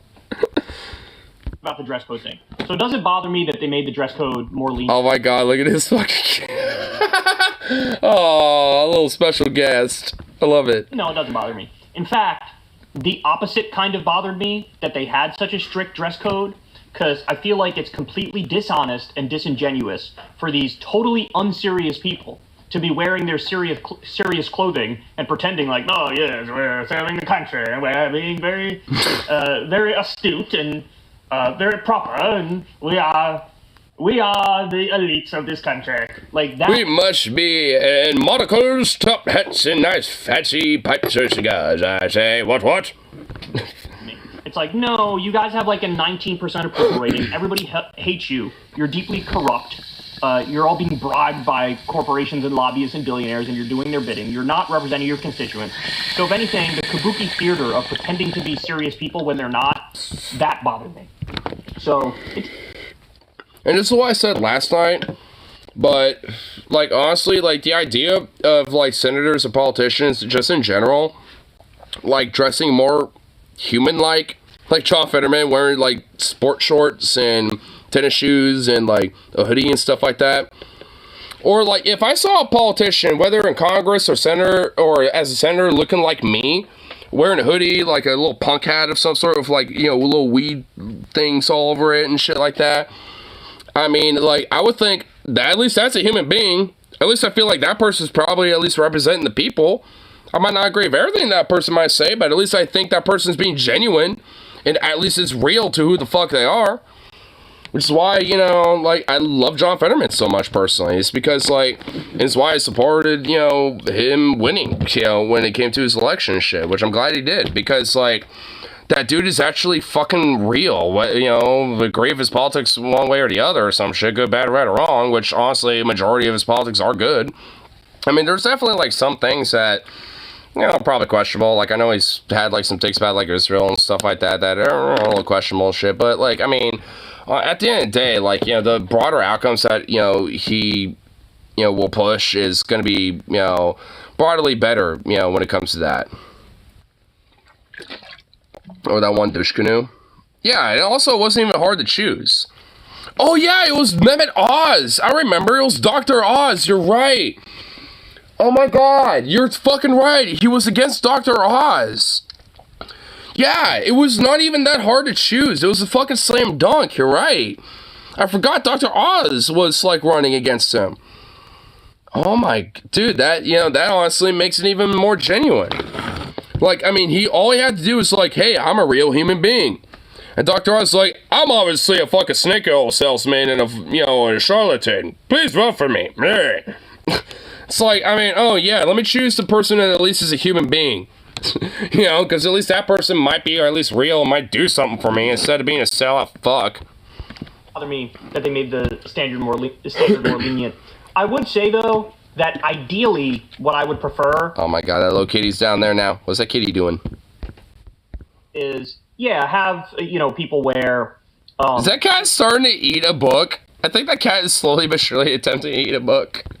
Business attire. It could be, you know, more casual... Kyle, you might want to look at your books. Your cat, Salem, might be trying to eat them. Business attire, you know, tie... not. He's looking at him with malicious intent. Deal whether or not you have it to me. But I would prefer the NASCAR logo idea, which is... Well, absolutely. You have to wear patches, logos, for everybody who you've taken money from. Or honestly, who has endorsed you as, like, either an institution or a company. Like, if a company or institution or people from those institutions or companies have endorsed you, then you should be wearing those fucking patches too. I think it should go at least one step further. This way we know, when they're casting their votes, oh, the reason they're doing that is because they're bought by the big banks. That's why they want to bail out the big banks. oh, the reason that this Republican is denying climate change is because he's taking a lot of money from Exxon Sam's gone. Mobil and Chevron. I see it right there on his jacket. So that's what I would prefer. That's what would be ideal to me. And look, to be fair, I see arguments on both sides. I think Adam Johnson made a great point on Twitter when he said, you know, getting rid of the dress code, there's going to be some insufferable stuff that might happen now. So you might have... Like what? I mean... a bunch of Republicans from Texas or wherever, and they're out there in a cowboy hat and a flannel shirt. Oh, so what? Who cares? I mean, I don't really give a shit. Like, if they want to literally look like some wannabe, you know, LARPing cowboy, then let them. Like, dude, like, half their constituency is basically like that, okay? Like, half their constituency in the South are wannabe LARPy cowboys, alright? So they're gonna be wearing the 10-gallon hats and flannels and shit like that. Whatever, who cares? If Ted Cruz wants to LARP like a weird fucking cowboy or some shit, let him do it. It'll just make him more fun to make fun of. Some cowboy boots, and they're pretending like, I'm salt of the earth and I'm with the working men and women. Let him do it. I don't give a fuck. I don't care. Let him do it. Like, that's the thing. I just don't give a shit. Like, let him do that shit. It just makes more of a mockery of who they are, especially when it comes down to the brass tacks of what they fucking support. I mean, like, let him do it. I don't, you know, I'm okay with it. Because Ted Cruz pretty much already does that, but has, like, this suit and tie at the car. Like, he just does that with it. I mean, if you let it loose and he decides to wear a dumbass 10-gallon hat and all this other bullshit, let him do it. I mean, it's just gonna literally look like a more silly fucking bitch and be more easily made fun. You know, it's like, I mean, because that's exactly what I'm gonna do. I'm gonna poke fun at him even more. So, let him do it. I want to see that shit. I want to see these wannabe, LARPy, fucking salt-of-the-earth Republican cowboy bitches, you know, pretend to be like that, and then stab him in the fucking back and be like, oh, you ain't salt-of-the-earth, motherfucker, you, bro. You know, let him have that hubris and shit. Let him do it. And it's like, oh, God, now this is even faker than when you were wearing the suit, right? Like, I think the suit, it's... I mean, like... It's gonna be fake either way, like, so it doesn't, like, that's what I mean, like, doesn't matter, it's gonna be fake if they wear the suit, it's gonna be fake when they're not, so, I mean, who cares? It's kind of fake because you're unserious people, but now you're gonna do the whole, like, I'm a working man, as I take a tremendous amount of money from Wall Street and the military-industrial complex, and I don't want to raise the minimum wage, and I don't support unions, etc., etc., etc. So the thing is, they already do this. They already pretend to be like the salt of the earth and the working men in their suits and ties. So, I mean, I don't know, what's the difference in this? I don't really see, like, a fundamental difference or change, you know, when it comes to something like that. Like, let them pretend that shit. Like, don't really think it's going to mean that much of a diff. I see arguments on both sides of this. But DeSantis is going out there, taking a shot at John Fetterman. And Fetterman, with an elbow from the top rope, chimes in. Coming in with the steel chair, oh shit, and DeSantis is done, oh no, and then it's a 1, 2, 3, oh, and DeSantis is out, oh shit, and John Fetterman won the championship, oh god, it is a bloodbath, oh shit. I dress like he campaigns. I dress like he campaigns? Wait, DeSantis, U.S. Senate, just let me just hold it, yes. Who's got a lot of problems. He wears like sweatshirts, hoodies, and shorts. We need lifting up our stance as a country, not dumbing it down. I dress like he campaigns. Oh. Okay, am I missing something? Wait, is that like a fucking steel chair moment? Man, I guess it is. He dressed like... What, sloppy? Oh, I get... Okay, I think I get it now. Because he dresses, you know, sloppy with lack of decorum and blah, blah, blah. Like, he's taking a shot at him saying, it's like, I dress how you campaign because you're sloppy and lack of decorum. Okay, I get it now. Ron, you were kind of out over your skis, Ron. Ron, you're outclassed here, bro. You're outmatched. Homie just ethered you into oblivion with one line. By the way, Nate Silver also said something, trying to do, like, the enlightened centrist argument. And he's like, you know, I want to start a political party that doesn't care what Lord Boebert does in a movie theater and what John Fetterman wears. Something like that. And You know, okay, if that's the centrist take, then I actually really don't disagree with that. I mean, I don't really care what politicians do in their private lives. It's just about hypocrisy of Lauren, fucking harlot, GOP whore Bobbitt. You know, when it comes to her, like, it's the hypocrisy of her. Like, that's the problem. Like, I don't care that she decided to stroke her date's dick or whatever the fuck. I mean, I really don't care about that shit that much. I mean, whatever. It's just the hypocrisy of who she is, you know, that really is fundamentally the problem on that one. Fetterman clapped back at him and said, "I dress like you predict." Oh, he's back on his game, man. Fetterman's back on his game. I've seen a couple interviews with him recently, and you know, he had a tremendous amount of trouble talking after the stroke. It's clear that his communication skills had degraded massively. Now, that doesn't mean that his brain wasn't functioning properly. It just means he was unable to get the ideas across because the stroke impacted him in that way. I mean, it basically just meant that he needs some more therapy. Which, honestly, especially recently, it kind of looks like he's kind of back to his normal self. I mean, it seems like he genuinely had a 100% full recovery. And if anything, it kind of seems like he's even, you know, better than ever, in a way. Like, it kind of seems like not only did he recover, but it seems like he's, you know, even doing better for himself, you know, at this point. You know, so it's like, I mean, he seems like he's generally doing pretty good for himself, despite, you know, having a stroke. I think I might have said Siege earlier, you know, when it came to fucking on Santa's, but, I mean, you know, like, you know, I meant to say stroke, but, like, either way, it's just like, I mean, because all things considered, he's doing pretty good. Like, he's, you know, like, you know, for all intents and purposes, made a pretty full recovery, and seems like he's even doing better for himself nowadays. And, well, yeah, I mean, he certainly struggles with depression. I know that's, like, one thing, you know, that he's, you know, suffering with, because, yeah, shit like that doesn't go away, and I definitely deal with that myself. Like, I understand it. I mean, you know, and if anything, at least, you know, seems like, you know, at least right now, Fetterman's kind of gaining confidence, and even with suffering with depression, that isn't seeming like, you know, it's hitting him as hard as, you know, it has in the past. So I think, you know, because he's had a sense of confidence, you know, from recovering from a stroke and stuff like that, like, I think, you know, he's generally been, you know, kind of feeling pretty good and, you know, getting better with himself. And like I said, in a way, kind of doing better than ever. You know, I mean, it's not like, you know, he's still struggling with stuff, and he probably still needs at least a little therapy here and there and shit, you know, all things considered, but he's doing good. Like, all things considered, he's actually doing pretty good for himself, and, you know, that's fucking great. He's like, his whole recent thing is like, oh, how do you feel about the Hunter Biden thing? He's like, oh, I'm so scared. Like, you know, they have, like, a little weird, funny quip out of nowhere that just, like, kind of josh around and stuff. I mean, you know, Kyle's right. He's definitely back on his game.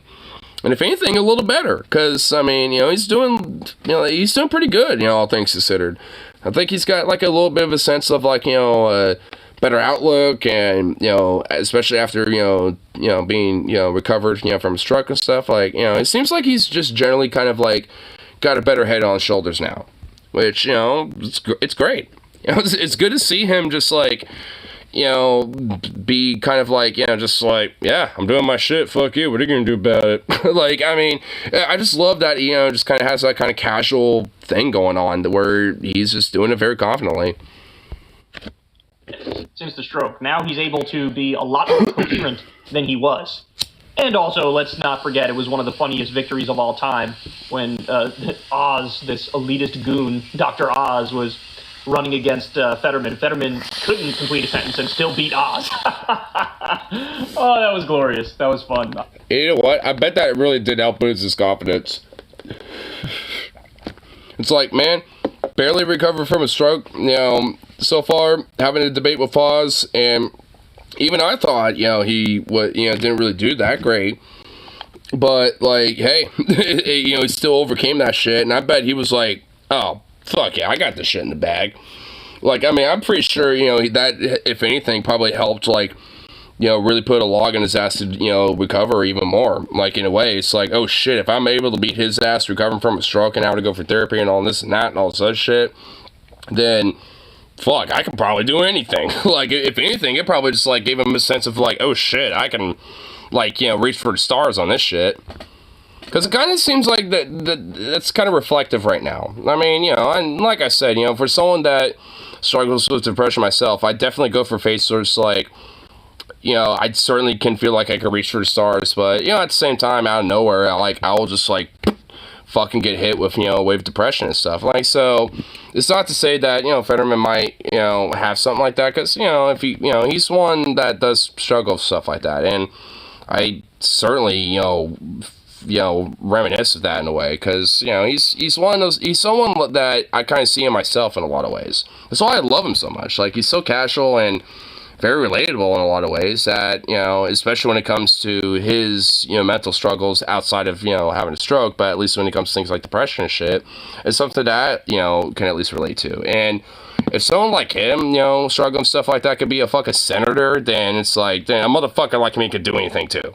You know, it's just about, you know, having that fucking gumption and, you know, not letting it completely take over, even if, you know, it's something that you do struggle with, you know, it's, you know, something they have to adapt with, and he's someone that, you know, is able to adapt with, you know, his, you know, illnesses, and is able to, you know, achieve things that, you know, even for someone like me, think I probably wouldn't be able to, but it's like, hey, you know, it's possible. Weirdly enough, I've had people in town, you know, tell me, it's like, hey, if you ran for mayor or something, I'd totally vote for you, bro, and blah, blah, blah. I've actually had that, you know, said to me a bunch of times, you know, whether at work or at the bars and stuff like that. It's kind of weird, but you know what? It kind of gives me a sense of confidence, though, where it's like, all right, you know, because it's, you know, like, it's, you know, like, I don't know how to explain it, I guess. I mean, I know Fetterman feels it, like, especially considering he's a fucking senator and was able to achieve that with a whole state, you know, and at least to a softer degree nationally, too. So it's like, you know, if someone like him can, you know, push those boundaries and shit, then, you know, obviously someone like me on a more regional level could. But anyway, there you go. Ronnie D, Meatball Ron, Pudding Ron. Meatball Ron, Pudding Fingers Ron. Ron DeSanctimonious, be careful. Ron DeSanctimonious. Apparently, Ron is 0-2 against the big beefy boys. Of course, the big beefy boys being both Trump and now John Fetterman. Hey, y'all, do me a favor and like the beef boys, dude. One of them based and one of them cringe. But at least, you know, nonetheless, they are the beef boys. John Fetterman is obviously the more Giga Chad beef boy, though. And that's honestly, like, I'm really loving his, like, firefighter, like, mustache, too. I mean, look at his thumbnail with him, with, you know, with his thumbs up and shit. I'm digging it, dude. I'm honestly, at this point, am fucking falling in love with that mustache. If anything, I just want to see that added on. I want to see, like, a full-on, like a beard going. I want to see him have a long beard, dude. I want to see that shit, like, you know, some Viking shit where he can braid it, where it's like, dude, that would be fucking bass and Giga Chad shit right there.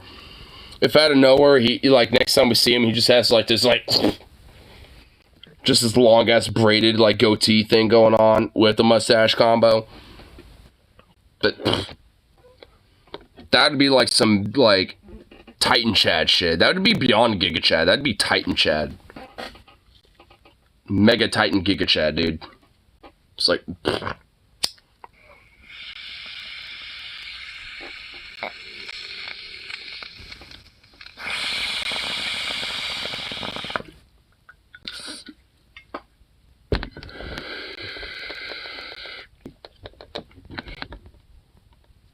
Here.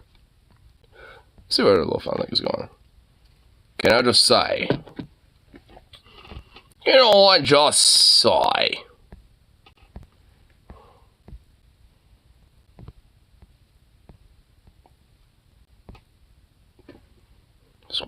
I know there's gonna be a delay, so I'm just gonna see what other little fun things we could look at.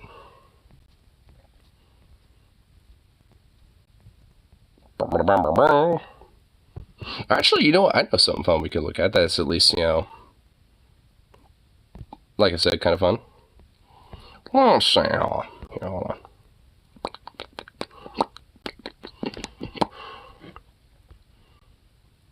Ah, here we go. Yeah.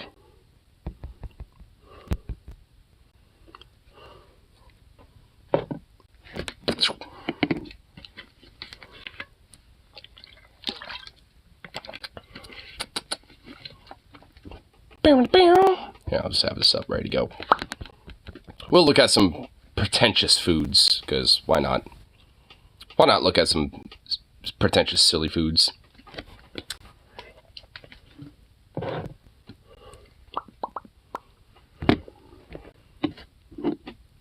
But before we do, I'm just gonna sit here patiently, see what my boy has to say.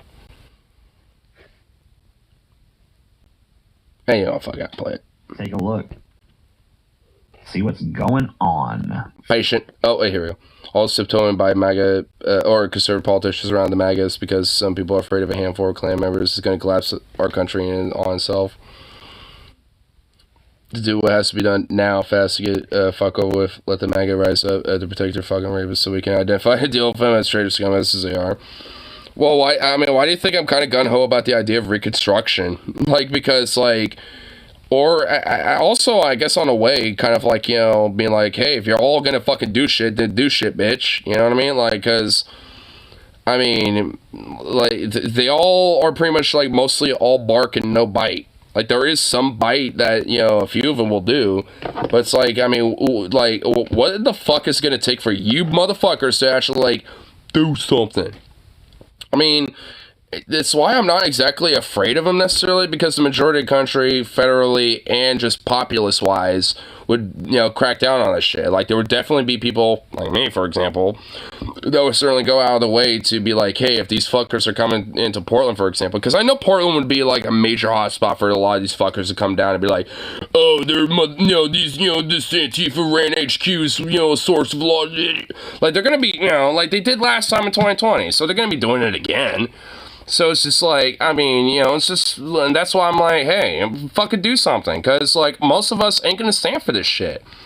And the government's sort of shit gonna crack down on you if you fucking try something.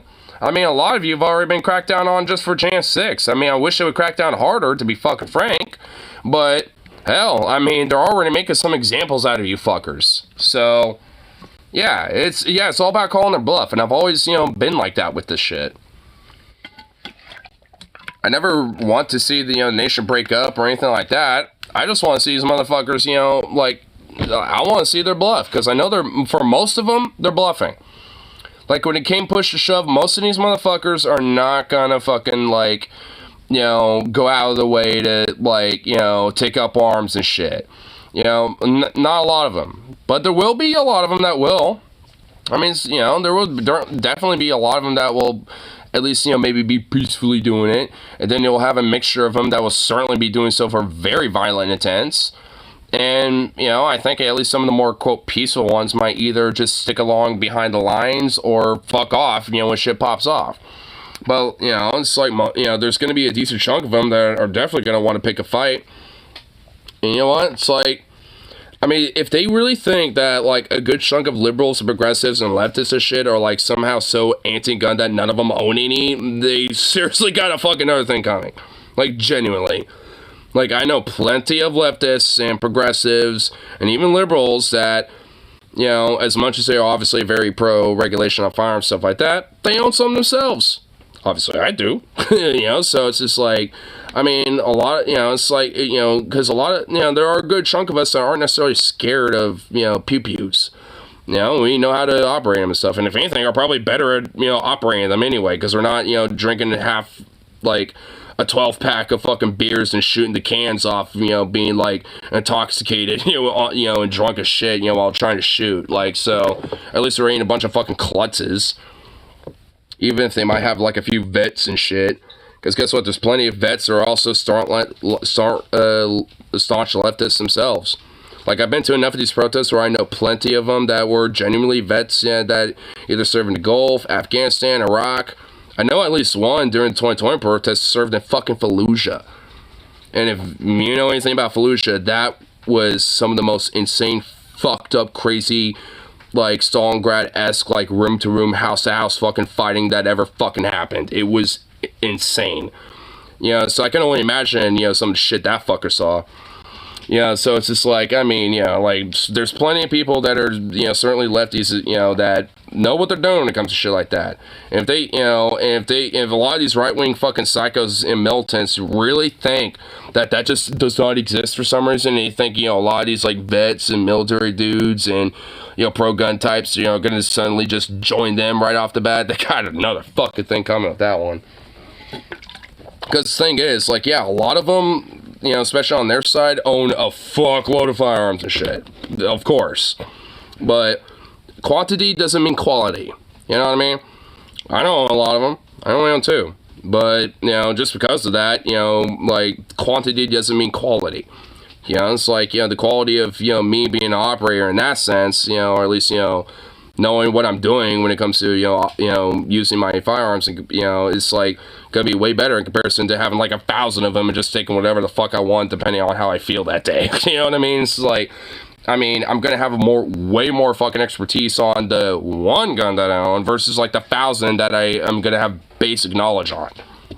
It's like, I mean, it's kind of fucking silly to think that just because they have like a armory fit for a militia just for 1 fucking person means that somehow they're gonna like be the biggest threat. Because guess what?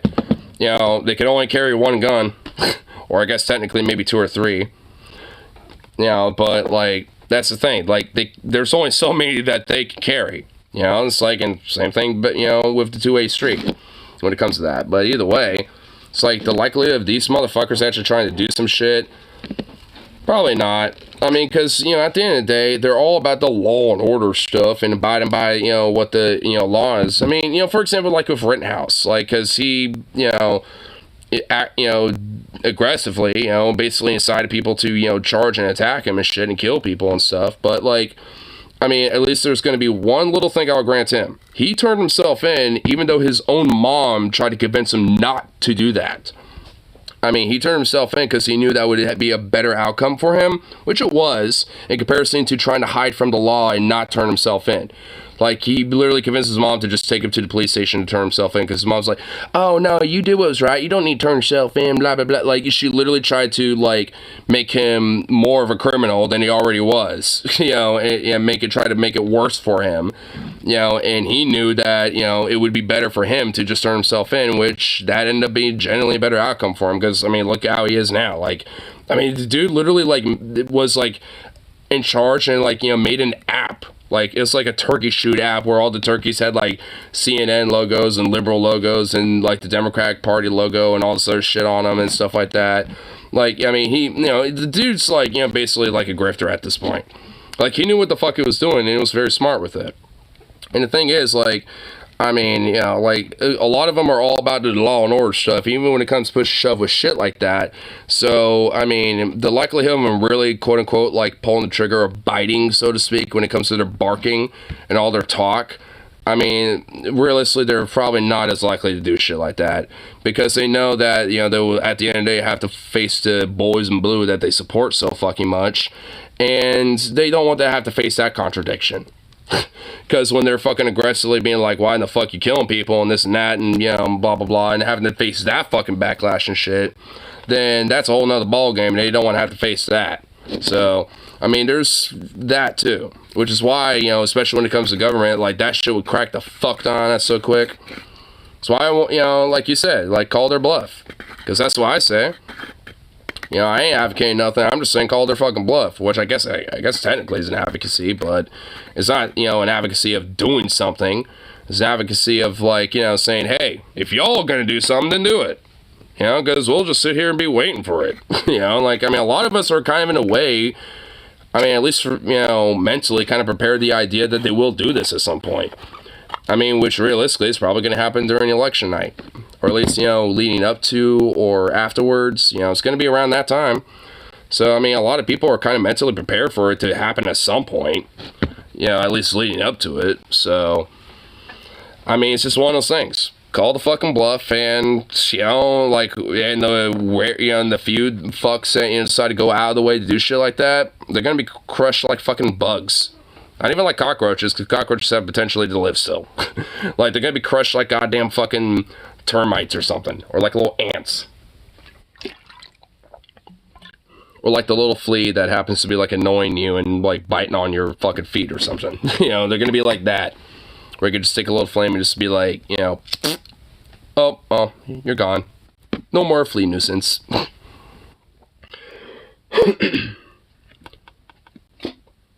If Chillin wins again, you can be sure there'll be more protests like in 2020. Oh, yeah. Well, the thing is, if Chillin loses, I think a lot of the people that would be, you know, I think we're saying that called the bluff on, I think a lot of them might actually, quote, not literally, well, actually, I think literally will pull the trigger, so to speak, and actually go out of the way to do shit if he loses, which I honestly think is a possibility, and I, at least at this point, feel like it's, likely.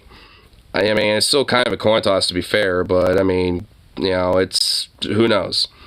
I mean, there's definitely certain things, like, Trump possibly meeting, at one of the UAW strike lines in Ohio to make a speech and shit.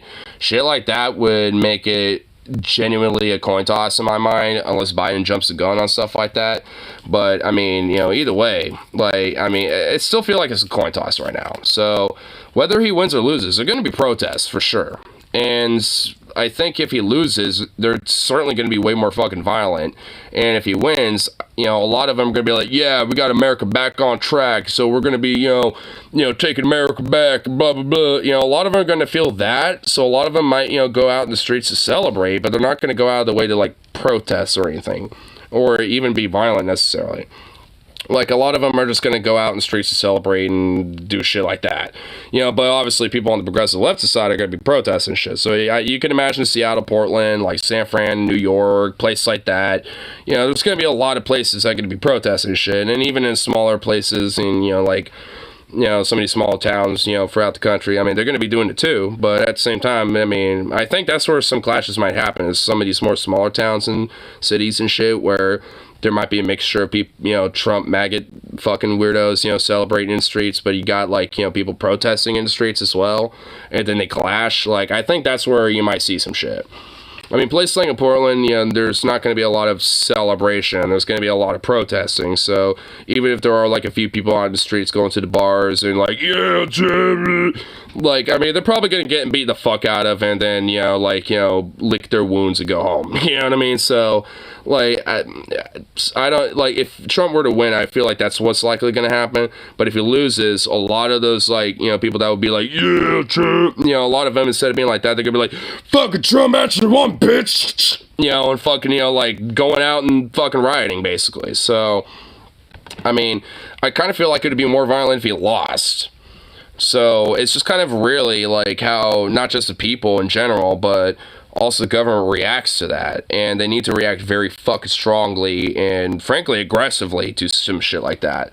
Like, I mean, call the bluff, and then they fucking do some shit, then, just nip it in the fucking bud before it even pops off. Because I guarantee you, like, so many of these motherfuckers are going to be, like, organizing and trying to, like, sow their own, like, coups and revolutions and shit. Whether in the States or even in DC or wherever the fuck. They're going to try that Jan 6 shit again. And they're going to try to be more violent and smart about it this time. So that's what I mean. It's like, you got to nip that shit in the fucking bud. So, I think, there is a really good way to do that, though. Reconstruction 2, electric boogaloo. Gotta wrap it up, cause we never actually finished that shit. Fuck you, Andrew Johnson, you bitch, yeah. So, fuck Andrew Johnson, though. Like, he honestly really, like, kind of seeded a lot of the long-term ramifications, when it came to things like Jim Crow and shit, but also this shit. Like, that motherfucker literally, like, compromised with the Dixie fucking racist plantation owner and former slave owner fucks, to be like, we'll stop, Reconstruction as long as y'all don't get militant and stuff again. Oh, well, I wonder how that turned out.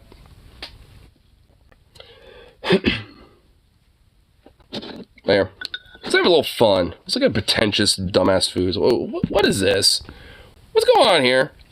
What have we got, like a little bubble glass bowl thing going on in a pot? Why do you have a bowl in the pot? Hey. Whoa, that's a little loud. Okay, that's some chocolate. Okay, got some crumbles on there. I'm assuming like Oreo crumbles. Yes. Okay. Alright, so was this like a dessert ice cream bowl? I already fucking hate this thing. Because I don't want to have to try to drink out of that thing. Wait, is this a drink? And what even was that first shit? Chocolate? Caramel or Chocolate something? crumble or something? Or I don't even know, dude. Some kind of coffee, some kind of blue shit. What was that? don't Whoa. even know what the fuck I'm drinking at this point. Yeah, what is this? Whoa, it's looking like, you know, some blue Caribbean stuff. Yeah, it looks like watercolor, like you're using watercolors and shit, and you dipped it in. This looks like a pain in my ass. It does kind of look like a pain in the ass. Like, wait, why is this a drink? I was hoping it would be like an ice cream bowl or something, because that actually would look appetizing if it was ice cream. Okay, yeah. Like, what's going on in here? It was donating to a bunch of dudes. Dude. Yeah, why don't you just sign up for our OnlyFans already? Got some sprinkles. Serious. Low-key, this does actually look kind of gay. A gay drink, but you know what? Definitely gay. You know what? It looks gay enough for me. I will slay it. I mean, I don't know how I'm gonna deal with that crumble shit, because honestly, I feel like that is a pain in the ass. Like, I don't want to have to deal with that if I'm drinking a drink. Like, you should have left like a little part where you can at least like, you know, drink out of it, because I feel like if I drink out of that, it's literally gonna like spill on the sides of my face, and it's gonna be really annoying, and I'm not gonna like that at all. How many steps there are? Whoa, got some redness going on there. All right, some espresso stuff. Way too much work for a drink. Okay. What the fuck is even in this shit? What is going on here? Like, what type of drink is this? Like, what fucking weird, like, alien nebula cocktail is this? I mean, I will admit, I mean, it looks interesting, but how in the fuck am I supposed to drink this? With a straw? I mean, I guess, because, like, I don't know how you're supposed to drink that, like that, because you can't. This is so fucking pretentious, bro. Like, oh my god. You're going way overboard for a fancy drink. It's a heart. Is that a coffee? I mean, it looks like an espresso thing. It's all warm looking. Is this supposed to be a coffee? Is this like a nebula coffee or something? Like, what? Okay. It looks disgusting. I mean, it looks fine. I just don't get how you're supposed to drink that. Like, are you supposed to eat it first? Like, are you supposed to eat, like, the crumble that's on the outside? Like, break it apart, and then you have, like, a clearing, and then drink it that way? Like, how in the fuck do you drink this? Yeah, go back to the fucking drawing board on this, please. I think, yes, it needs a reevaluation a little bit. Just a smidgen. It's like, I know it's supposed to be like some like ultra appealing, expensive, pretentious crap drink. I guarantee you this is like $20 for this drink. And like 15 of it is literally just the preparation work. $15 of it is just in the labor hours and work that goes into building this fucking thing. Like, I mean, it realistically is probably a $5 drink, but it's like $15 because of all the fancy schmancy bullshit that's a part of it. It's a bunch of fucking like, how do you even drink it? I wouldn't know how to approach even attempting to drink this shit, man. Yeah, there's like I guess like a chocolate crumble around it. Would you have to like, I guess you'd have to fucking try to clear the rim first, and by then the drink is all fucking ugly and probably clear cold. the rim? Yeah, like, gay. Yeah, you know what I mean? Like, clear the rim of the fucking toilet with your lips. No, I've just got to clean all these little lumps off the rim before I go in on it. Oh, I just have to, like, you know, do a little bit of a lump clearing around the edges of that. Ooh. Fucking brush to even get the Ew. fucking drink. Alright, here's another dude. This guy is going to attempt to eat some very spicy shit. I think we've actually watched this guy before, but whatever. It's funny to watch. Some super spicy stuff? Okay. We'll take a look at him again. Bro took 9 million Scoville units, hottest sauce in the world. That's not hot. Well, actually, well, yes, it is, actually, but that's not the hottest sauce in the world. I think it's like, what, 27 million Scoville units or something like that? Like, dude, the hottest, like, sauce in the world is, like, twice that. Like, I mean, it's way more than that shit. Like, 9 million is insane, but that's, not even close. And he ended up in the hospital? Hottest sauce in the world and ended up in the hospital. The hottest sauce I was able to find on the internet. I thought he was all tough. I have a high tolerance for heat.